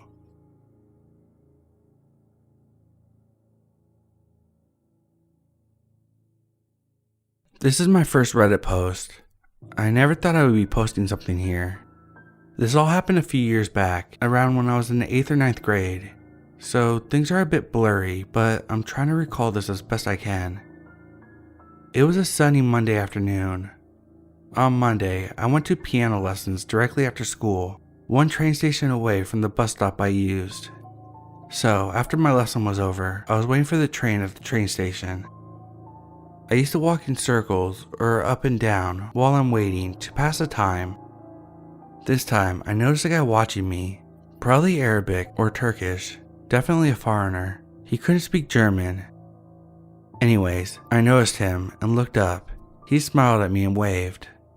I brushed it off and thought nothing of it at first.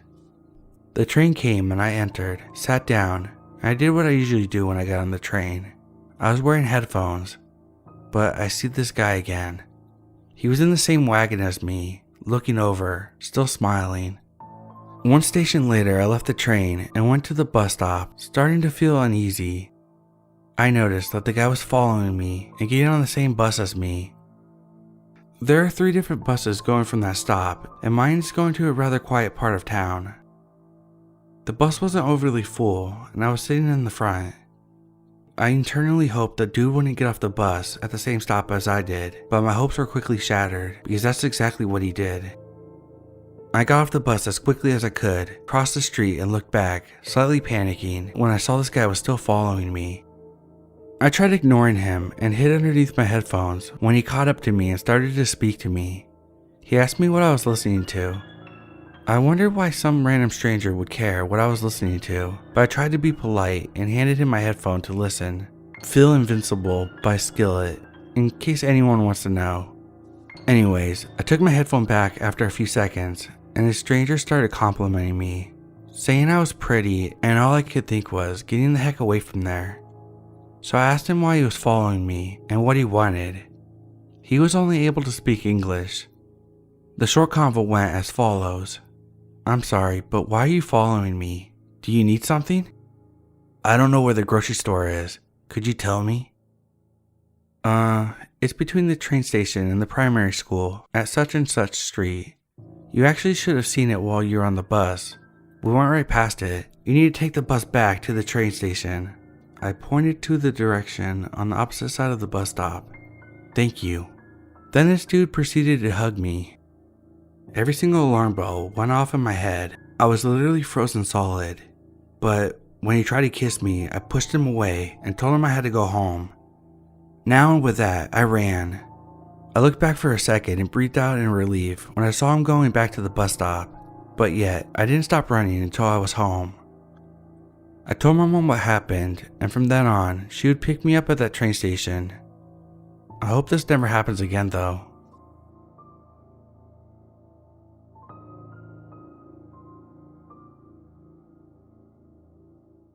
I close a lot of nights at work, so that means late nights at the train station. I remember this like it was yesterday, even though it happened about 2 years ago. I had a late close at work, so I missed the bus I usually take and had to walk home. Fine, I've walked home several times before, but there was this man who gave me a weird vibe. He was staring at me with that stare. Now, not sure how to describe in words. As I checked the schedule on the wall for another bus going in the direction, I realized that there was not another one for an hour. I wasn't about to sit around the train station where junkies like to hang out.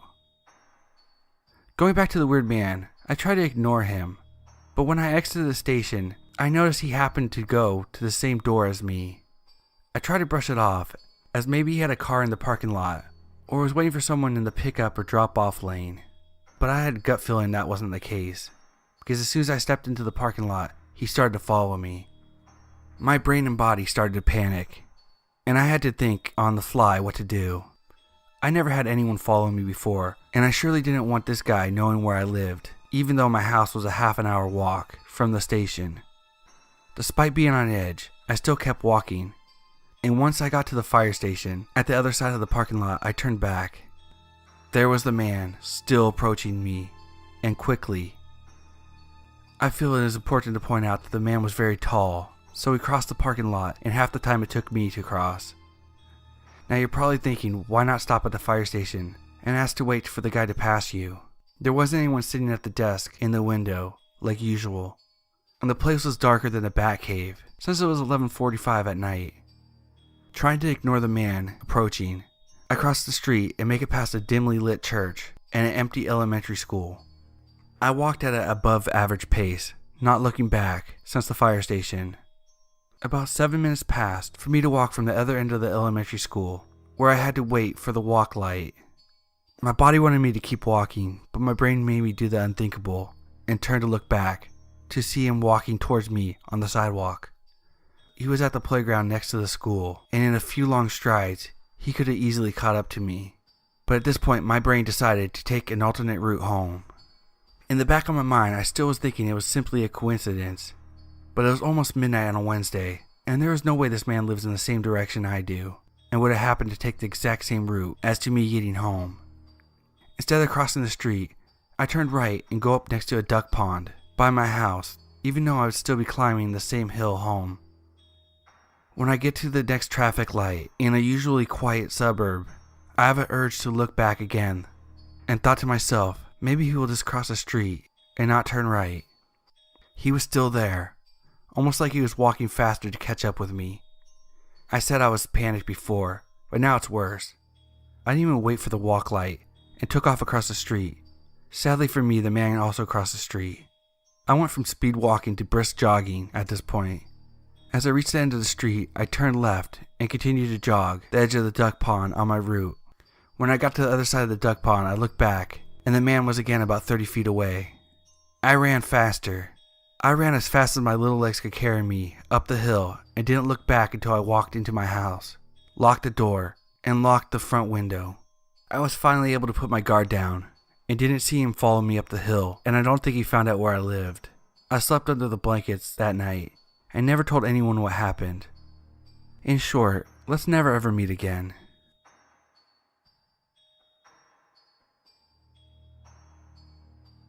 So I'm a 16-year-old girl who takes the train every day to and from school.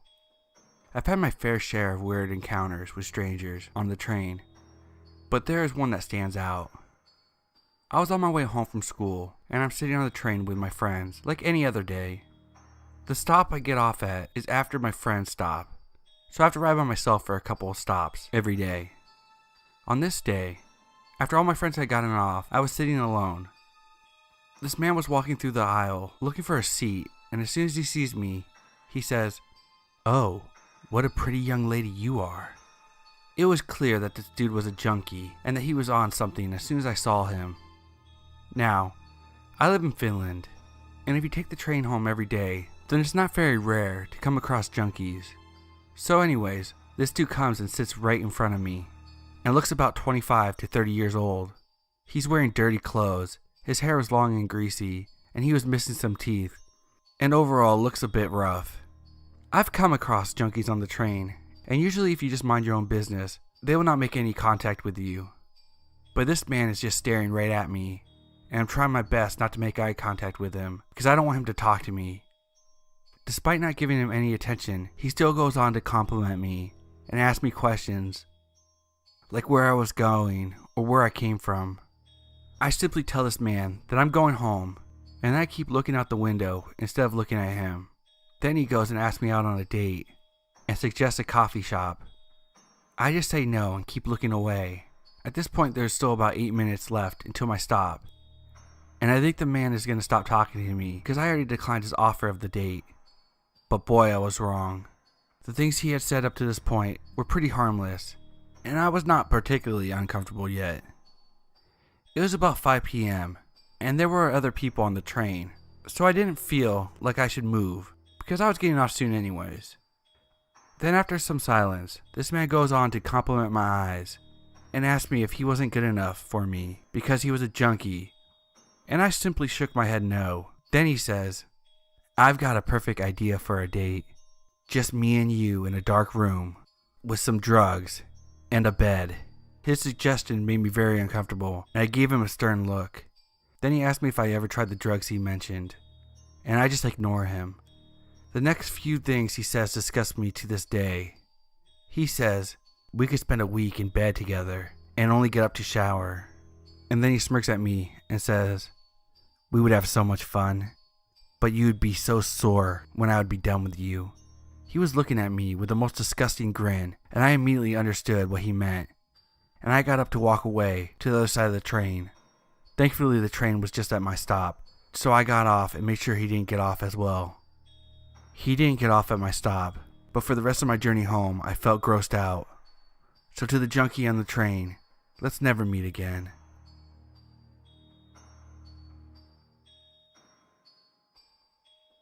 This happened last night, and really freaked me out. I broke my foot a few weeks ago, and I am using crutches. Even though it takes a lot out of me, I still have to use public transportation most of the days, because I live in Tokyo, and cabs are too slow and expensive. So far this has just been an inconvenience, because Japan is pretty safe. Last night a guy approached me when I was coming downstairs at my local station, asking me if I was okay. I assured him that I was, and he started asking me questions. They were pretty innocent at first. Just like, where are you from? How did you break your foot? I honestly didn't think much of it, because people here are fascinated with foreigners. But then it escalated to, where do you live? Let's get a drink. I told him that I didn't want to, because I don't drink, and I just wanted to go home and sleep. I had just finished work and I was tired. But he didn't want to take no for an answer, and he kept following me. Once we left the gate, he puts his arm on my shoulder and tries to physically move me in the direction of the restaurant, going, see? It's just right there. Get a beer with me. This happened a few times, and I kept saying no, and he just followed me. At one point he tried to remove my glasses, saying, you're so pretty. I probably should have smacked him with one of my crutches, or yelled at him at that point. But I was so freaked out that all I could think was, I couldn't let him follow me home. Fortunately, there's always a taxi waiting outside of the station late at night for people that are too drunk to get home on their own. I made my way over to one, creepy guy at my side, with his arm around me. He was so close that one of my crutches got caught on his leg and I nearly fell. I waited till I was right next to the taxi before waving at the driver to get his attention. Creepy guy did not like that, demanding to know what I was doing, and I just shrugged. Taxi. And I got in. For a moment I was worried that he would try to get in after me, but he just stood there watching me drive off. From his reaction, I'm fairly certain that he did plan to follow me. I'm not sure how I feel.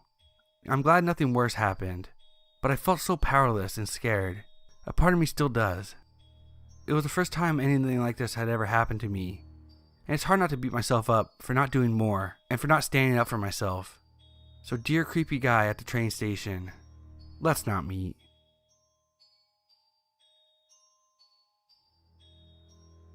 This happened late last year. I used to take the train to and from college, and I would get off in not such a great part of town in order to take the bus home. Well, my fiance was picking me up, and he was late. I decided to wait and smoke a cigarette. The one guy walks up next to me and asks me for a cigarette, which wasn't too weird, until he said he never had one, and then he gave me $20 for a single cigarette. That was a little odd, especially since he was kind of forceful about giving me the money, and just kept offering me more and more. After that, he introduced himself, and would keep coming up with some excuse to hold my hand. I started to get quiet, because it was getting a bit weird. Then he started to get closer to me, touching my butt gently. I moved further away. This is the part that freaked me out the most. He offered me tons of money to come into his car. He just kept offering it, trying as hard as he could, before I finally told him that if he kept talking to me, I would scream. I've never been good in these types of scenarios, and I wish I would have taken down his license plate number, but I was frozen. So creepy train man, let's not meet again.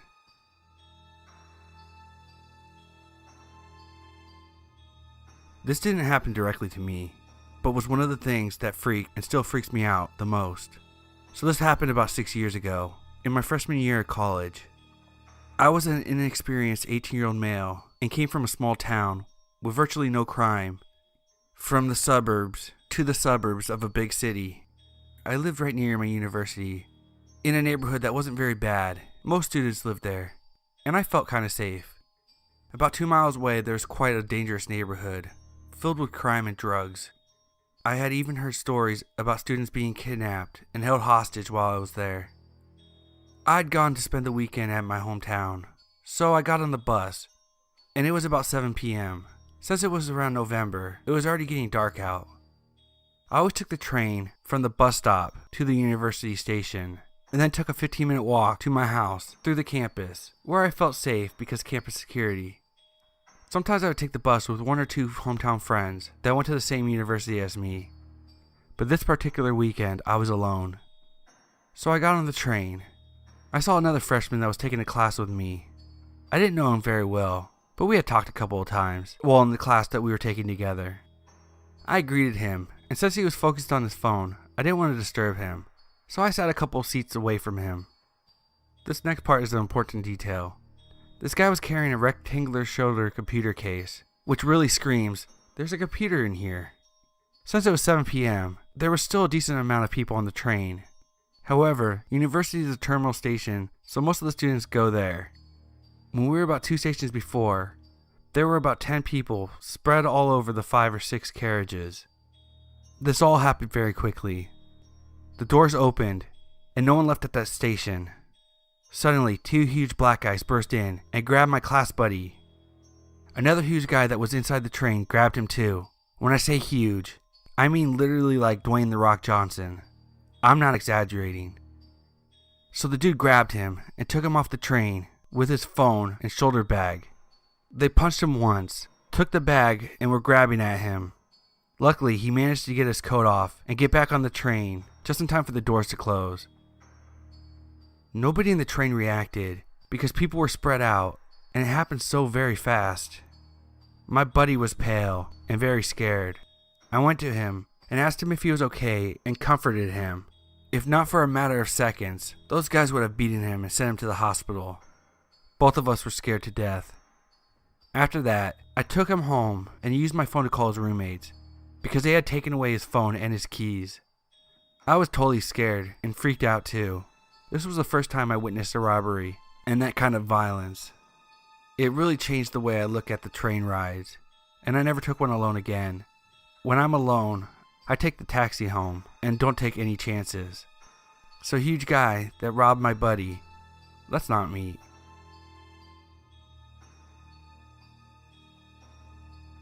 So this didn't happen to me recently. In fact, it was quite some time ago. I was around 9 or 10 years old. I was with my best friend and our parents. We were on our way to the nearest shopping town. We live in a rural-ish area with not many shops and would probably be finished looking around in about 10 minutes. So we traveled by train to our nearest large city. It was easier, probably cheaper, and definitely quicker. So when the train arrived, me and my friend quickly run on to secure a table seat. Those ones that have 4 seats with a table in the middle, pretty self-explanatory. The train was pretty empty, and with us being kids, we wanted our own table seat, and I decided to take one on opposite sides of the aisle, and that left our parents across from us. I noticed that guy a couple rows down in the normal seats. He was on his phone in a really strange position.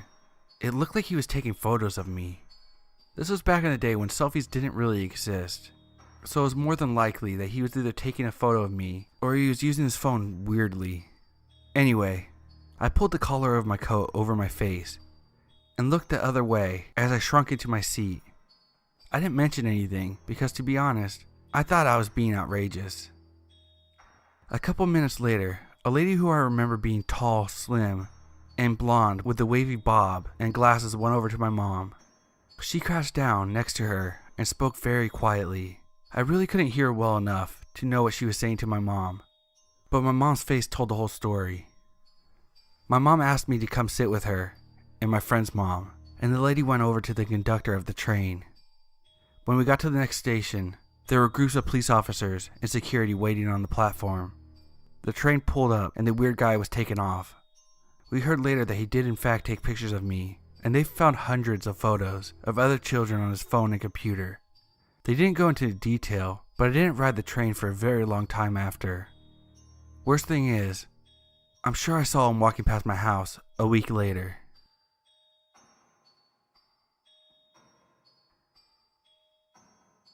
So this week I headed up to London for a few days.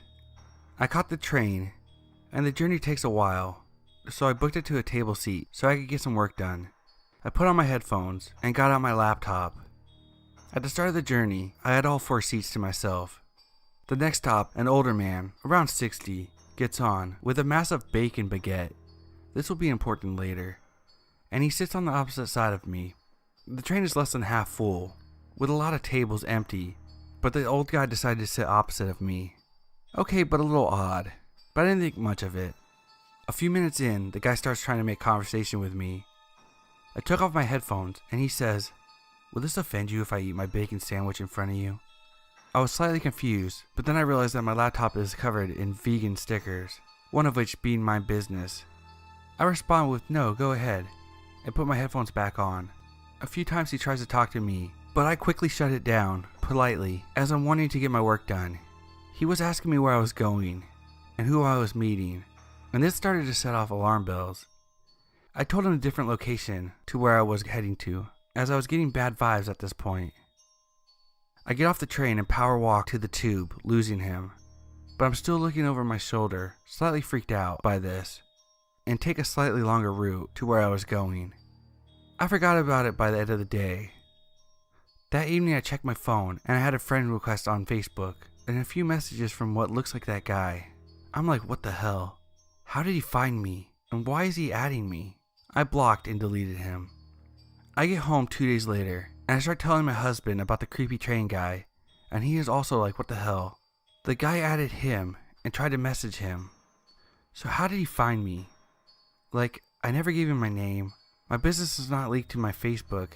And how could he have known which one was mine, as I had around 10 stickers on there? So, this will probably get lost in the subreddit, but whatever. It's a story I didn't share to many, because I guess it isn't as creepy as it gets, but I'll never forget it. My best friend and I live near a forest, or more like woods with a little river. We as kids loved to go there after playing video games. One time we went there because we were bored. It was a sunny day, but I don't remember the month. I was around 11 or 12 at the time. We were in the forest and throwing rocks into a teeny river, just walking and talking. As we were just walking, I felt observed like never before. I asked my friend if he had the same feeling, and he told me that he did in fact. We looked around until we saw a stranger. He was on the top of the hill looking down at us, all dressed in white, a menacing bald guy. We were petrified. We started running out of the forest. We were so scared. I never ran so fast in my life. I was shitting my pants. He had no reason to be there, just looking at us. He could have said something, but he didn't say a word, and we just stared at him for like 10 seconds, scared as we were. I had no idea who this guy was or what he wanted, but I never went back into those woods ever again. And what is most weird in the story is, after that, I felt like I was being observed for a very long time at random moments, like while in bed.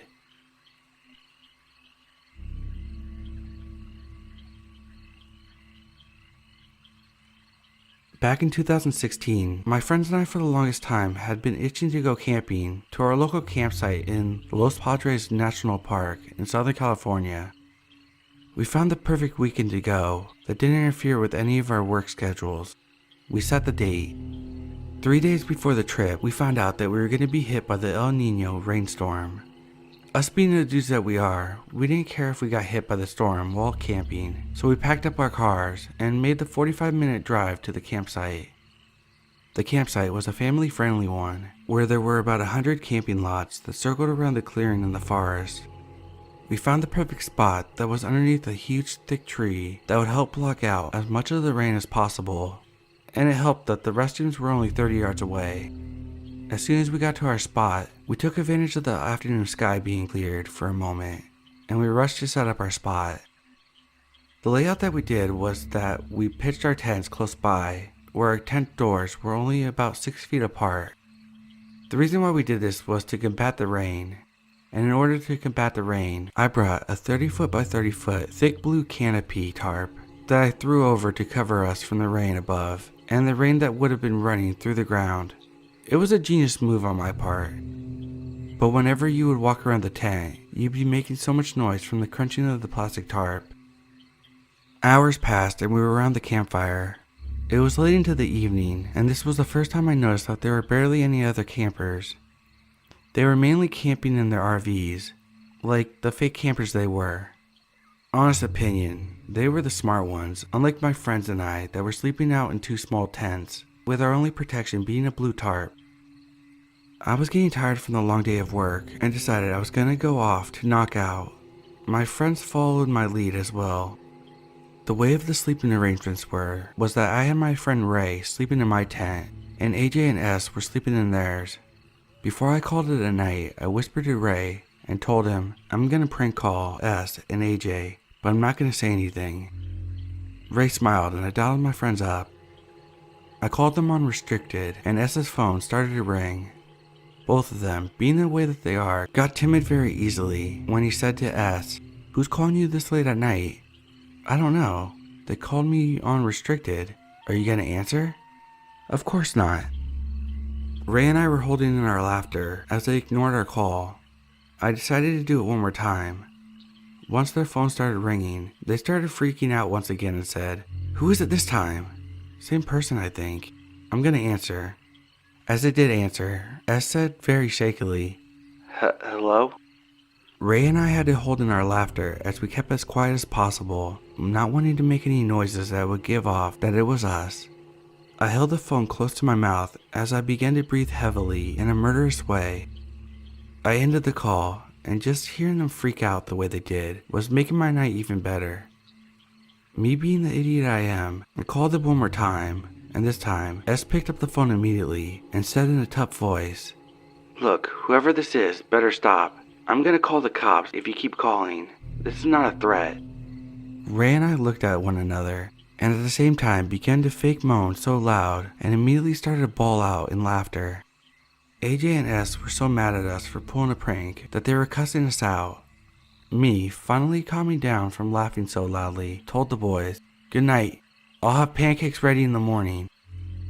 Since I fall asleep relatively easily, I was out in a matter of minutes, while Ray, AJ, and S were up for a while longer.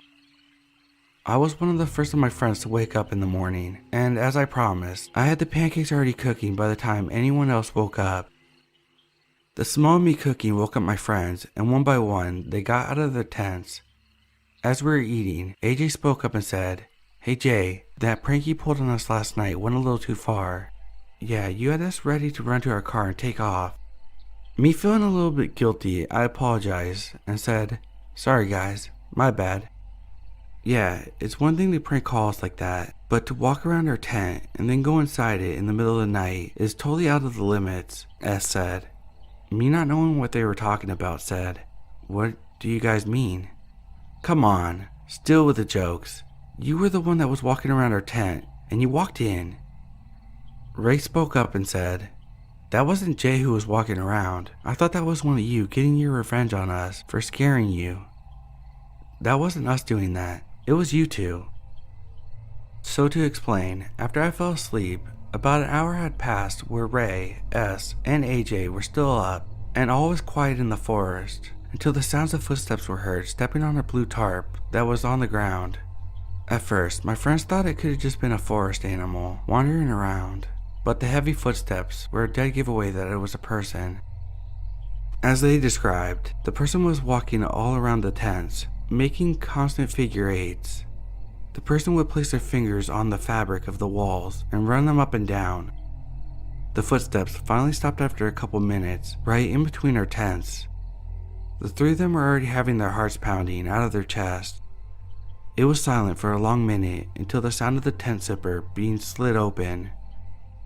As AJ says, the tent door was only opened halfway, and it was too dark to see anything clearly. But in the darkness, both S and AJ saw a silhouette of a man pop his head into the tent and look at both of them. AJ and S faked being asleep the entire time, but kept their eyes locked on the man. The man then opened the tent fully and walked inside the tent, just standing at the entrance. He didn't say a word or do anything, just watched both of them laying there in their sleeping bags. After the longest minute ever, the man just turned around and stepped out of the tent, and his footsteps were heard walking away, disappearing into the night. The entire time that this was happening, S and AJ thought it was either me or Ray, and Ray thought it was either AJ or S doing this. Back to us arguing back and forth at the breakfast table, we were interrupted by a man walking to our campsite. He said, "Good morning, boys. How did you four sleep last night?" This man spoke in a smoker's voice, as if he had been smoking for all of his 45 years of being alive. He wore a dirty, sweat-stained white t-shirt that looked more gray at this point, and his blue jeans looked like they had never been taken off. He smelled like liquor, not a good sign at 8 in the morning, and his words were just mumbling around. We didn't say a word to the guy, as he then asked us if we had any cigarettes to spare. I said that we didn't smoke, and he said, "Oh well, if you boys want to visit me in my RV, just stop by any time." The man continued to walk away towards the restrooms, and after he was done using it, he walked back to our campsite. He didn't say anything this time, but he looked at us and gave us a nearly toothless smile and walked back to his RV. I took note of his RV, as it was the only RV that stuck out as being dirty and more run down than the others. We quickly summed up that this was the person walking around our tents last night, and S and AJ now remembered that they smelled liquor from the person who was standing in their tent. We all agreed that we would keep an extra eye on this guy, and if he did spend another night, we would most likely report him to the park rangers if he tried anything else. When it was around lunchtime, the man came back, not to use the restrooms, but just to talk to us. "So, are you boys interested in buying an RV? You all can check it out right now and see if you want to buy it. I don't need it anymore since my wife left me. Just check out the inside of the RV." "No, we are good, sir," I said with a visible threatening tone. The man seemed to notice this and walked away. The man did end up leaving a few hours before sunset, but the entire time he was there, he kept glancing at us. The man had the RV about 50 yards away from us, and I noticed that the restroom was next to his RV. Why did he make the effort into walking way over to our campsite to use our restroom? Also, why did he even use ours if RVs come with restrooms installed in them? Whatever this man wanted, we were just glad that we were able to enjoy the rest of our weekend.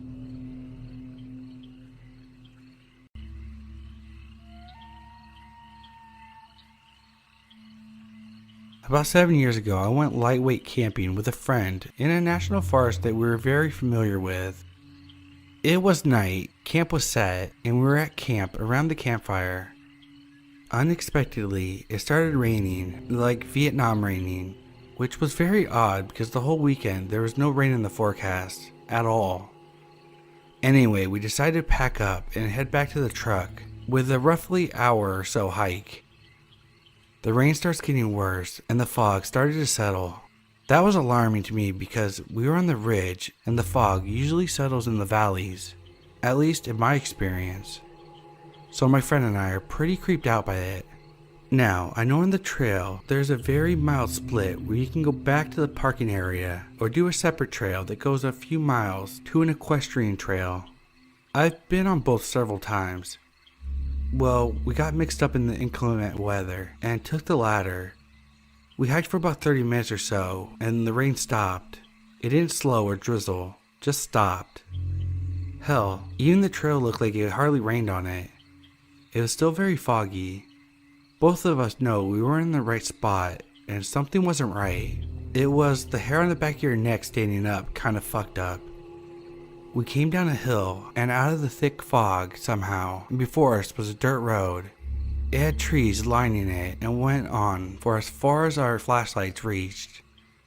The temperature had to have dropped 20 degrees. It was fucking insane, and everything about this area, which I knew did not exist, filled me and my buddy full of dread. I can't explain how absurd and unnatural this place was. The only feeling for me I can specifically nail down is that I did not belong there. So instead of being normal ass white people and investigating and dying, we decided to turn the fuck around and go home. Uneventful walk back, but when we left that area, it was back to rain, mud, and fog. I know for a fact this place where we were doesn't exist, not only from the memory of these trails, but also from Google Maps and investigating. Absolutely nothing like what we saw, so what the fuck was it? Where were we? And how do you explain it? No idea. I've even been back on those trails, albeit in daylight. Never saw that place again. This experience turned me onto the Missing 411. Very interesting books, movies, and YouTube videos about bizarre weather phenomenon with a mix of supernatural, eventually leading to a missing persons. It gets even more weird. Last year I started dreaming about the place and being there. I don't know, like a calling to it maybe. I called my buddy, who had moved away at the time, and told him I had to tell him something. He said, "Bro, I've been dreaming about that place too." I in no way hinted at what I was going to say. It was terrifying and we decided we have to go back. He has moved back now and we're planning another trip to camp off the trail close to the place and we are going to investigate.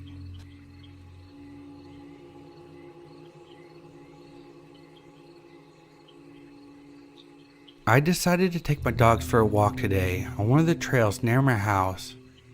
I told my husband I was heading out and wouldn't be gone long. Vincent Woods Environmental Education Center was where I ended up. I got there around 11:30 in the morning, then away we went. Absolutely beautiful day. Trails were totally empty. The perfect walk conditions. I had my 2 female Alaskan Malamutes. This is important later, I promise. We headed down the green trail since it was the shortest and went by some marsh, bogs, and the girls loved to watch the ducks. The walk was uneventful for the first little bit. Just birds chirping, trying to get some birdie love, and the wind in the trees. The usual forest sounds. And then I heard my name. Weird, but it could be someone with a radio on the different trail. Both the dogs were looking in the direction that we heard it come from. An uneasy feeling starts setting in, but like every other rational person, I chalked it up to be an overactive imagination and continued on. Then I heard my name again, a little louder and a little more insistent, if you will. Instead of looking towards where the sound came from, I looked at my dogs, who were both staring in the direction of my name, and I noticed my older female's hackles were slowly rising. Time to go, she's not happy. I decided to turn around and go back the way we came from. We had only been gone maybe 10 minutes down the trail, so it was faster just to turn back. I hear my name again. We walk faster because now the hair on both the dogs are up. One is 2 years old, and her daughter is 8 months. Hackles up on a puppy is definitely a sign that they're scared. Then I notice my dogs aren't pulling me. They're Alaskan Malamutes. They're bred to pull. Anytime we walk, literally anywhere on the leash, they are pulling. These two dogs are directly beside me, one on the left and one on the right. She now has a low constant growl, like she's warning whatever she can't see to fuck right off. On our way back to the exact route we came from, there's a log in the middle of the trail. I could see my shoe print in the mud and my dog's print heading in the direction under the log. This log was not there on the way. It was big enough and awkward enough that we had to go around it, not far off the trail, just a few steps. I tell my dogs let's go. They follow reluctantly. We hustle back onto the trail. Then I hear Echo's name. She looks. Shortly later, I hear Kive. We're now on a light jog, back to the car. The hairs on the back of my neck are standing up, and everything in my body is screaming to run faster. I hear my name again, this time angry. The closer we got to the trailhead, the more desperate my name sounds. We're full on running now. When we get to the parking lot, I notice I can hear the wind and the birds again. I hadn't realized that I stopped hearing the birds and the wind. We piled into the car as fast as I could get them in and didn't look back. Am I crazy? Did I upset something? I didn't take anything. I didn't move anything. I didn't touch anything. Anytime I take my dogs on the trail, I'm careful to respect nature and make sure my dogs do too. We even bring our own sticks for them to carry, if they want one, so don't take anything from the parks.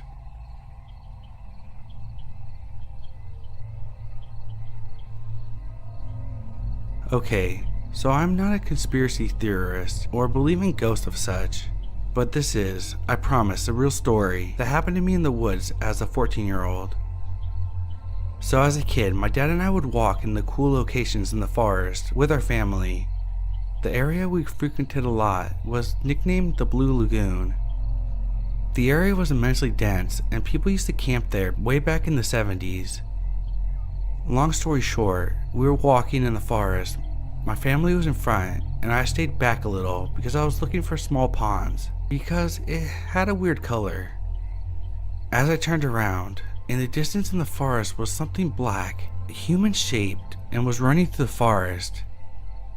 Note, the forest entrance only had one road to access, and we parked at the end of the road, and no cars were around it. I quickly panicked and ran towards my parents. I told them, and everyone was spooked out and got back into the car, and we just went home. The forest was cut down a couple years later. After watching a couple 411 cases, it made me remember that event. Edit. Okay, so I just spoke on the phone with my dad. He remembers it and said the reason why everyone was spooked because when he was 14, he was in the same spot having a picnic with his Nana. All of a sudden she said get in the car and everyone ran to the car. And he said he could see a black figure of a tall man running through the forest. And apparently the area had many sightings.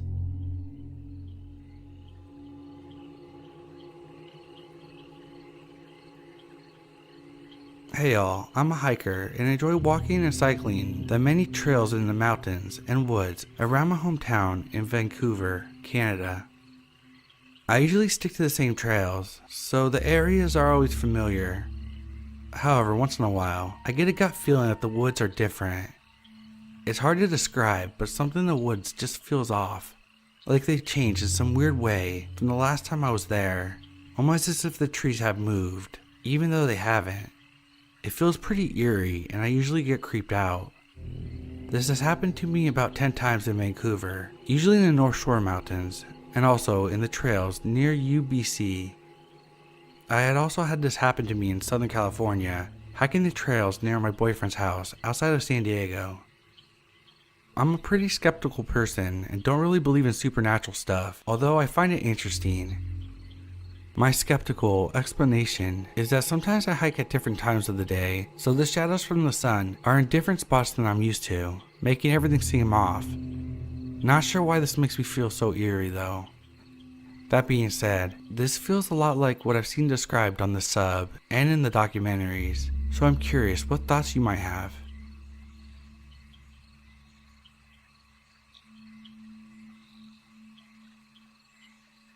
I've been hesitant to write this because I'm not sure how well it fits with the other stories.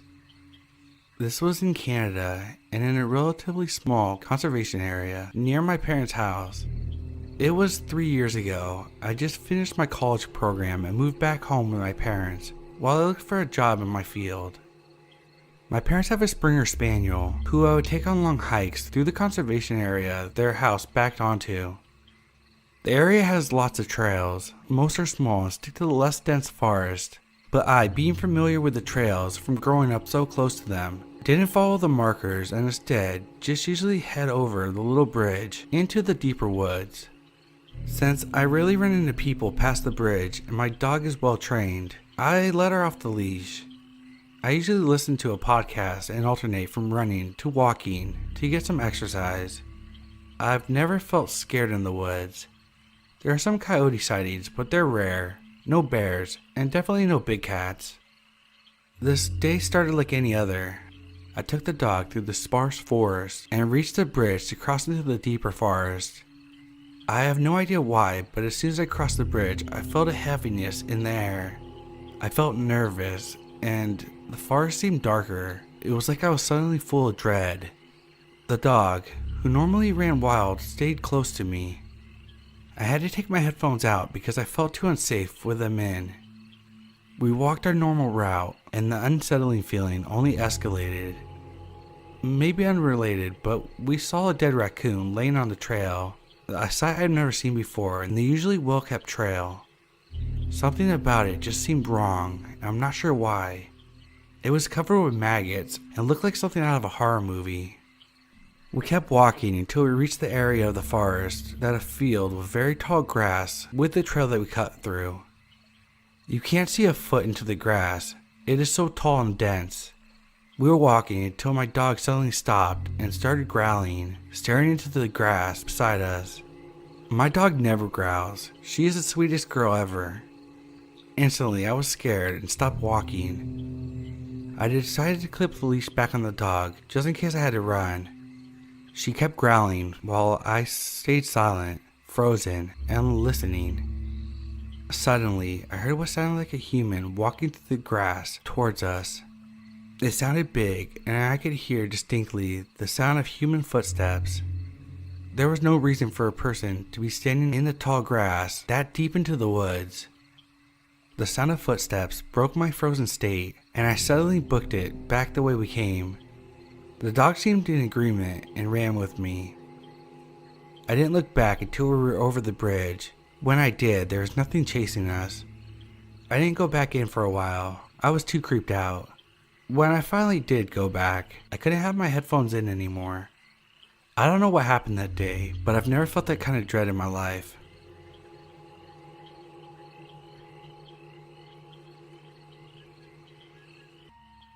My partner and I have become avid campers since our time together.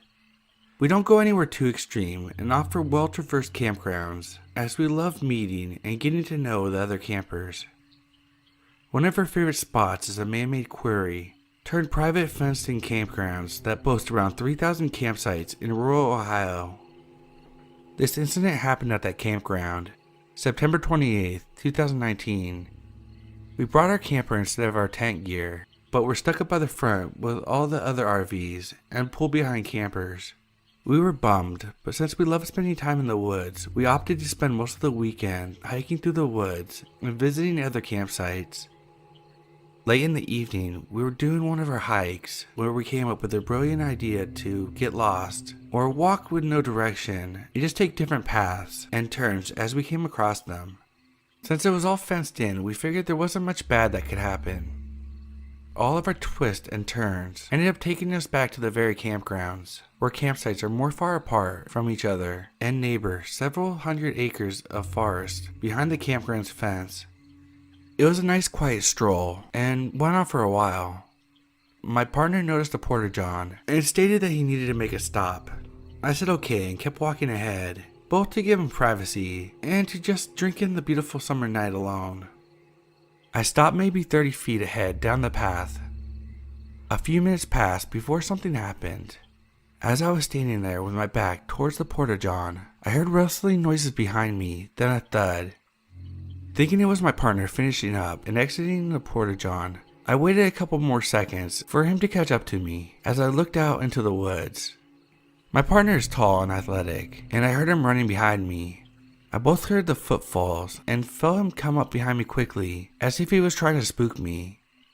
I smiled and spun around really fast to look up at him and catch him right before he could touch me, but to my shock, when I spun around, there was no one there.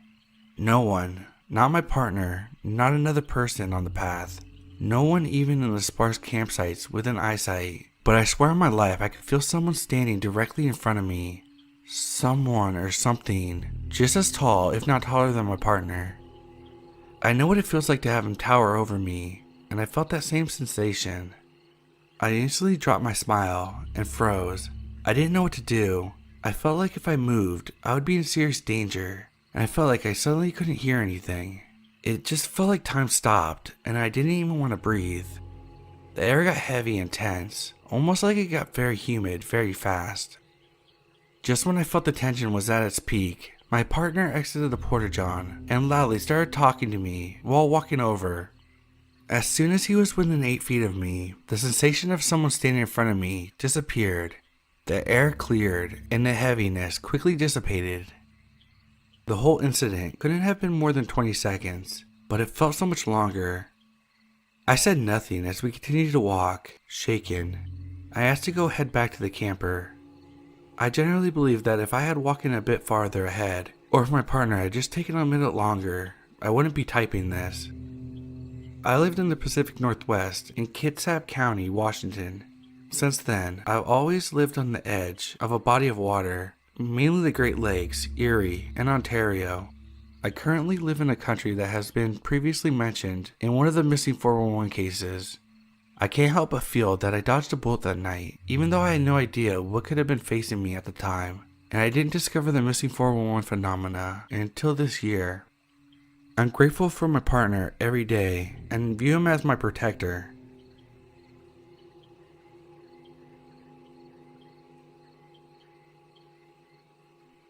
Hi all, I ran into Pilates' work a few months ago from a YouTube video that mentioned him in Missing 411. I've yet to read his books, but I've seen his movies, and had a deep dive on his YouTube channel to learn some more. A common component from people's experiences seems to be an inexplicable feeling of foreboding or of being watched. I had experienced something along those lines when I was hiking in the Alabama hills 2 years ago. I've never spoken or written about this experience before, and I'm honestly struggling to make sense of it. I was on my way back to California from 2 weeks of camping, sightseeing in Wyoming, Montana, and Idaho. I wanted to camp in the Alabama hills before driving through Yosemite and back to my home in the Bay Area. However, I spent the night before camping in the Antelope Island State Park in Utah. Then I did some shopping in Salt Lake City before I decided to take the Highway 50, the loneliest highway, through Nevada, and then a quick drive through Great Bison National Park before crossing the border into California. By the time I got to the Alabama hills, it was dark, and I didn't want to mess around with trying to find a campsite in the dark, unfamiliar terrain, and I really wanted a shower, so I decided to get a motel room for the night in Lone Pine, California. The following morning I was up before the sun, figuring there'd be some spectacular sunrise photos to be had from Alabama hills. After driving around and taking pictures, I thought I would go for a hike to stretch my legs and exercise the dog for a bit before the long drive to Yosemite. There's an arch formation that didn't seem too far off the hike, so that was my intended destination. I had the dog off leash, and we were well on our way, maybe 200 yards from the truck, when suddenly my dog stops in the middle of the trail and just freezes, staring at something up ahead. I walk up to him and stop, trying to see what he's staring at. The sun was sort of in my eyes and I couldn't really make out anything. Suddenly my dog got his hackles up and bares his teeth, starts growling, and lets loose a frantic volley of barking. Thought that it must be a predator, coyotes, maybe a mountain lion, or something, so I immediately reached for my pepper spray. Now, my dog is no stranger to nature. I've had him for 4 years at this point, and he's been in more national parks than almost anyone I knew. We racked up a lot of miles together, and I can read his body language very well.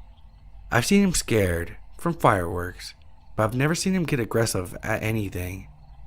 He's not a barker by nature, unless UPS is delivering at my house or the doorbell goes off. He's part terrier and has a strong prey drive, so he will go after anything that runs away from him. Cats, squirrels, birds. But he's also a big pussy and won't generally mess with bigger animals. The day before, we had walked past a herd of bison and he didn't utter a peep. So to see him just absolutely frantically aggressive and scared at the same time just baffled me, and it immediately started ringing alarm bells. Now, I don't know if it was feeding off my dog's energy, but I suddenly got this very deep sense of foreboding, like something was watching and hunting me. It instantly triggered my fight or flight reflex, mainly flight because I still couldn't see anything. Now, I'm 40 years old, grew up in the middle of a civil war. I was a bona fide gang member in my teens. I'm a US Army infantry veteran, and I've been working as a security contractor since I separated from the service. In short, I've seen some stuff, and I have some faith in my fighting abilities. This was one of the few times in my life where I was really scared for my life. Legs wobbly, can't breathe kinda scared. I transferred my pepper spray to my left hand and drew my pocket knife into an overgrip on my right hand. I was kicking myself for leaving my Glock 19 behind in the truck. We were at a standoff for what felt like an eternity, but was probably no longer than a minute. My dog, alternating between staring and barking, still with his hackles up, head down, teeth bared, all classic signs of aggression. I tried to coax him forward, but he wasn't budging. I was also reluctant to turn my back just in case it was a mountain lion, and I didn't want to trigger the attack, so I started retreating, face and body still facing forward. I started stepping backwards. My dog also started stepping backwards right next to me, still growling, still with his hackles up. We backtracked maybe 20 yards around this rock formation when my dog suddenly bolts back to the truck. You know that joke about two guys and the bear and just needed to run faster than the other guy? Well, I was that other guy. And the absurdly comical thought that passed through my head was, you little shit, you just left me to be Ian. My dog was gone. I wasn't as fast as him, and I couldn't remember the last time I ran, but I ran after him, downhill, full on scared for my life, sprinting. Another absurd thought popped in my head. If I trip now and accidentally stab myself with my own knife, my mom's gonna laugh at my funeral. Finally, the terrain opens up, and I can see my truck and my dog stopped and looks back at me, no longer in an aggressive posture. So I come to a stop and turn around, ready to fight whatever was chasing me. Nothing. Not a damn thing. I've never told the story to anyone else because it makes me sound like a big pussy, but the fear was very real. Even just typing this up and recounting this, I'm getting shivers and that tingly feeling, and I probably have elevated blood pressure right now. I've never seen my dog act that way before, so maybe I was just feeding off his energy and his fear transferred to me. I don't know. I can't explain it, but it's one of those few times in my life that I felt like prey. I don't go unarmed in nature anymore. I do have a license to carry, but very often when I'm out there, I didn't bother to carry a firearm. Prior to this incident, I thought the biggest threat I would encounter were other people, so I usually only carried in urban situations. Not that there's no bad people in the wild, but I figured the odds were in my favor. Not anymore. I'd probably carry an AR pistol with drum mags the next time I go hiking way out there.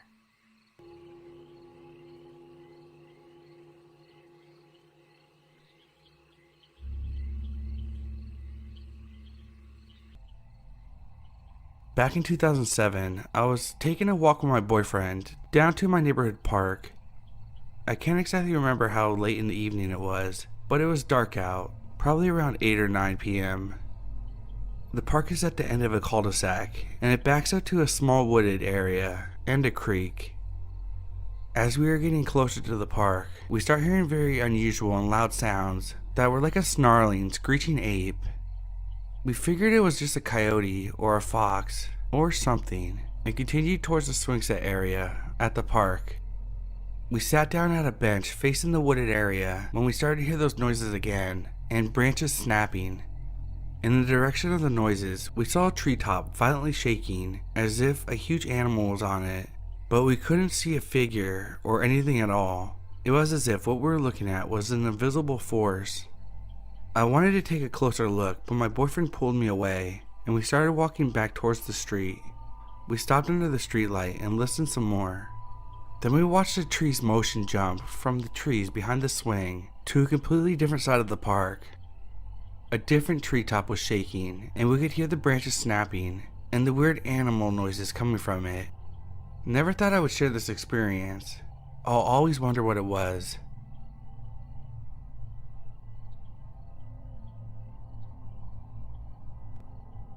This happened in Grindstone, Pennsylvania, back in the 90s. I was probably around 8 years old, and my brother was about 5-ish. We lived on a couple acres in the country, with a farm on one side and your basic farm fencing with a thick forest on the other side. With growing up in the sticks and Dad being an avid hunter, us kids were taught to be aware of our surroundings and wild animals, things like that. Also, we were taught never to wander off without telling an adult, not to trust strangers, the normal safety stuff kids are taught. Anyways, as a kid, I thought the woods were creepy and scary. There was no way in hell I would go into them by myself. So, I was playing outside with my little brother, and he went into the house. There I was by myself when I heard my mom calling for me. "Kimberly, come here. Kimberly, over here. Come here, Kimmy." This was a little weird to me because why would my mom be in the woods right now? I climbed over the fence anyways and started walking towards my mom's voice. Then, out of the blue, I felt like I was being watched and got this bad feeling. I started to wonder how my mom got into the woods without going past me. You know, thoughts like that. So, I turned quickly and ran back to the house where I found my mom at the kitchen table and my brother playing video games in the living room. I then asked her if she called for me, and she said no, and asked me why. I told her what happened. This led to us being told to stay inside and play inside for the rest of the day. I'm now in my early 30s, and I've asked my mom about this incident, and she still swears that she never called for me. There's something about this situation that still really bothers me to this day.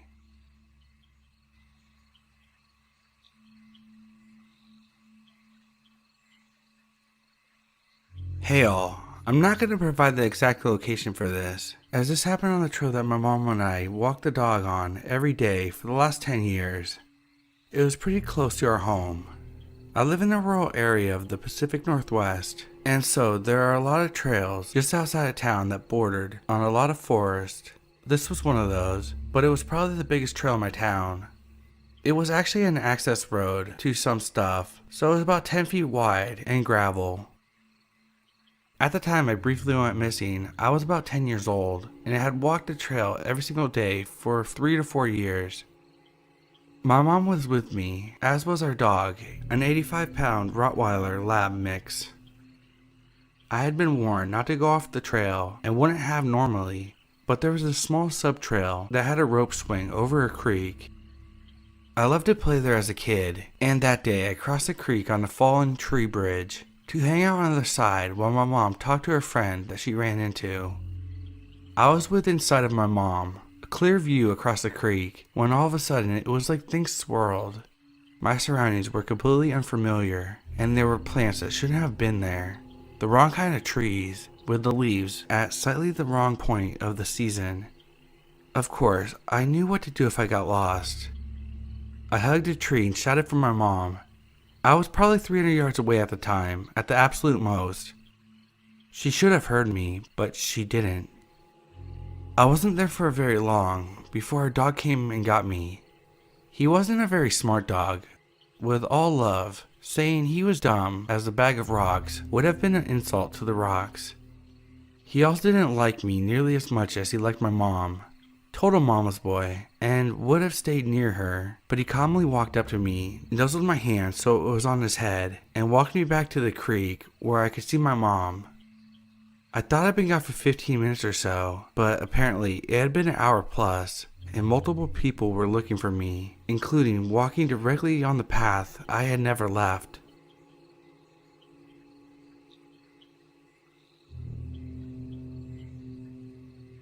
I'm not sure if this is the right place, but I've held this story in for the last 6 years because it sounds crazy, and I got told not to talk about it. I went camping 6 years ago with a now ex-boyfriend of mine. The campsite we picked was beautiful. We were able to drive up through some small trails. The spot we picked was next to a hiking trail that weren't very far from the natural hot springs and a huge waterfall. We were in the middle of nowhere. Absolutely no one was around us. We set up our camp next to the car, went hiking, soaked in the hot springs, came back and had dinner. It was all very normal until we woke up the next day. I need to give some context of how we slept that night so you can understand my confusion. Before we went to sleep, I put our food cooler and stereo that we had brought into the car and locked it. I put the keys in my front pocket of my backpack and put the backpack next to my sleeping bag on the far side of the tent, away from the door of the tent. My boyfriend at the time slept nearest to the door of the tent with his gun next to him. We woke up in the morning and I felt fine. I slept hard from the inside of the tent and everything seemed normal. When we got out, our campsite was absolute chaos. The fire pit we had made was ruined. The cooler had been thrown and the food was scattered all over the place. The stereo was smashed to pieces laying next to a tree. All the car doors were open, including the trunk. We stood there for a minute, in silence, just taking everything in. The woods felt off now. It was quiet and not the beautiful campsite that we saw yesterday. Everything about those woods felt wrong now. My ex accused me of not locking the car doors the night before and that an animal had got to our stuff. I promised that I locked it and went in the tent to grab the keys from my backpack, but they weren't there. I found them later on the ground right next to the car. We quickly threw everything into the trunk and left. My boyfriend was quiet and wouldn't talk to me about what just happened. He finally spoke when we were almost home and told me that he had a dream the night before about someone kneeling over him in the tent, holding his gun, and just staring at him. When I tried to ask him more questions, he got quiet again and said he didn't want to talk about it and that we shouldn't talk about it anymore either. I try to forget about it, but I just can't. Something really wrong happened to us in the woods that night.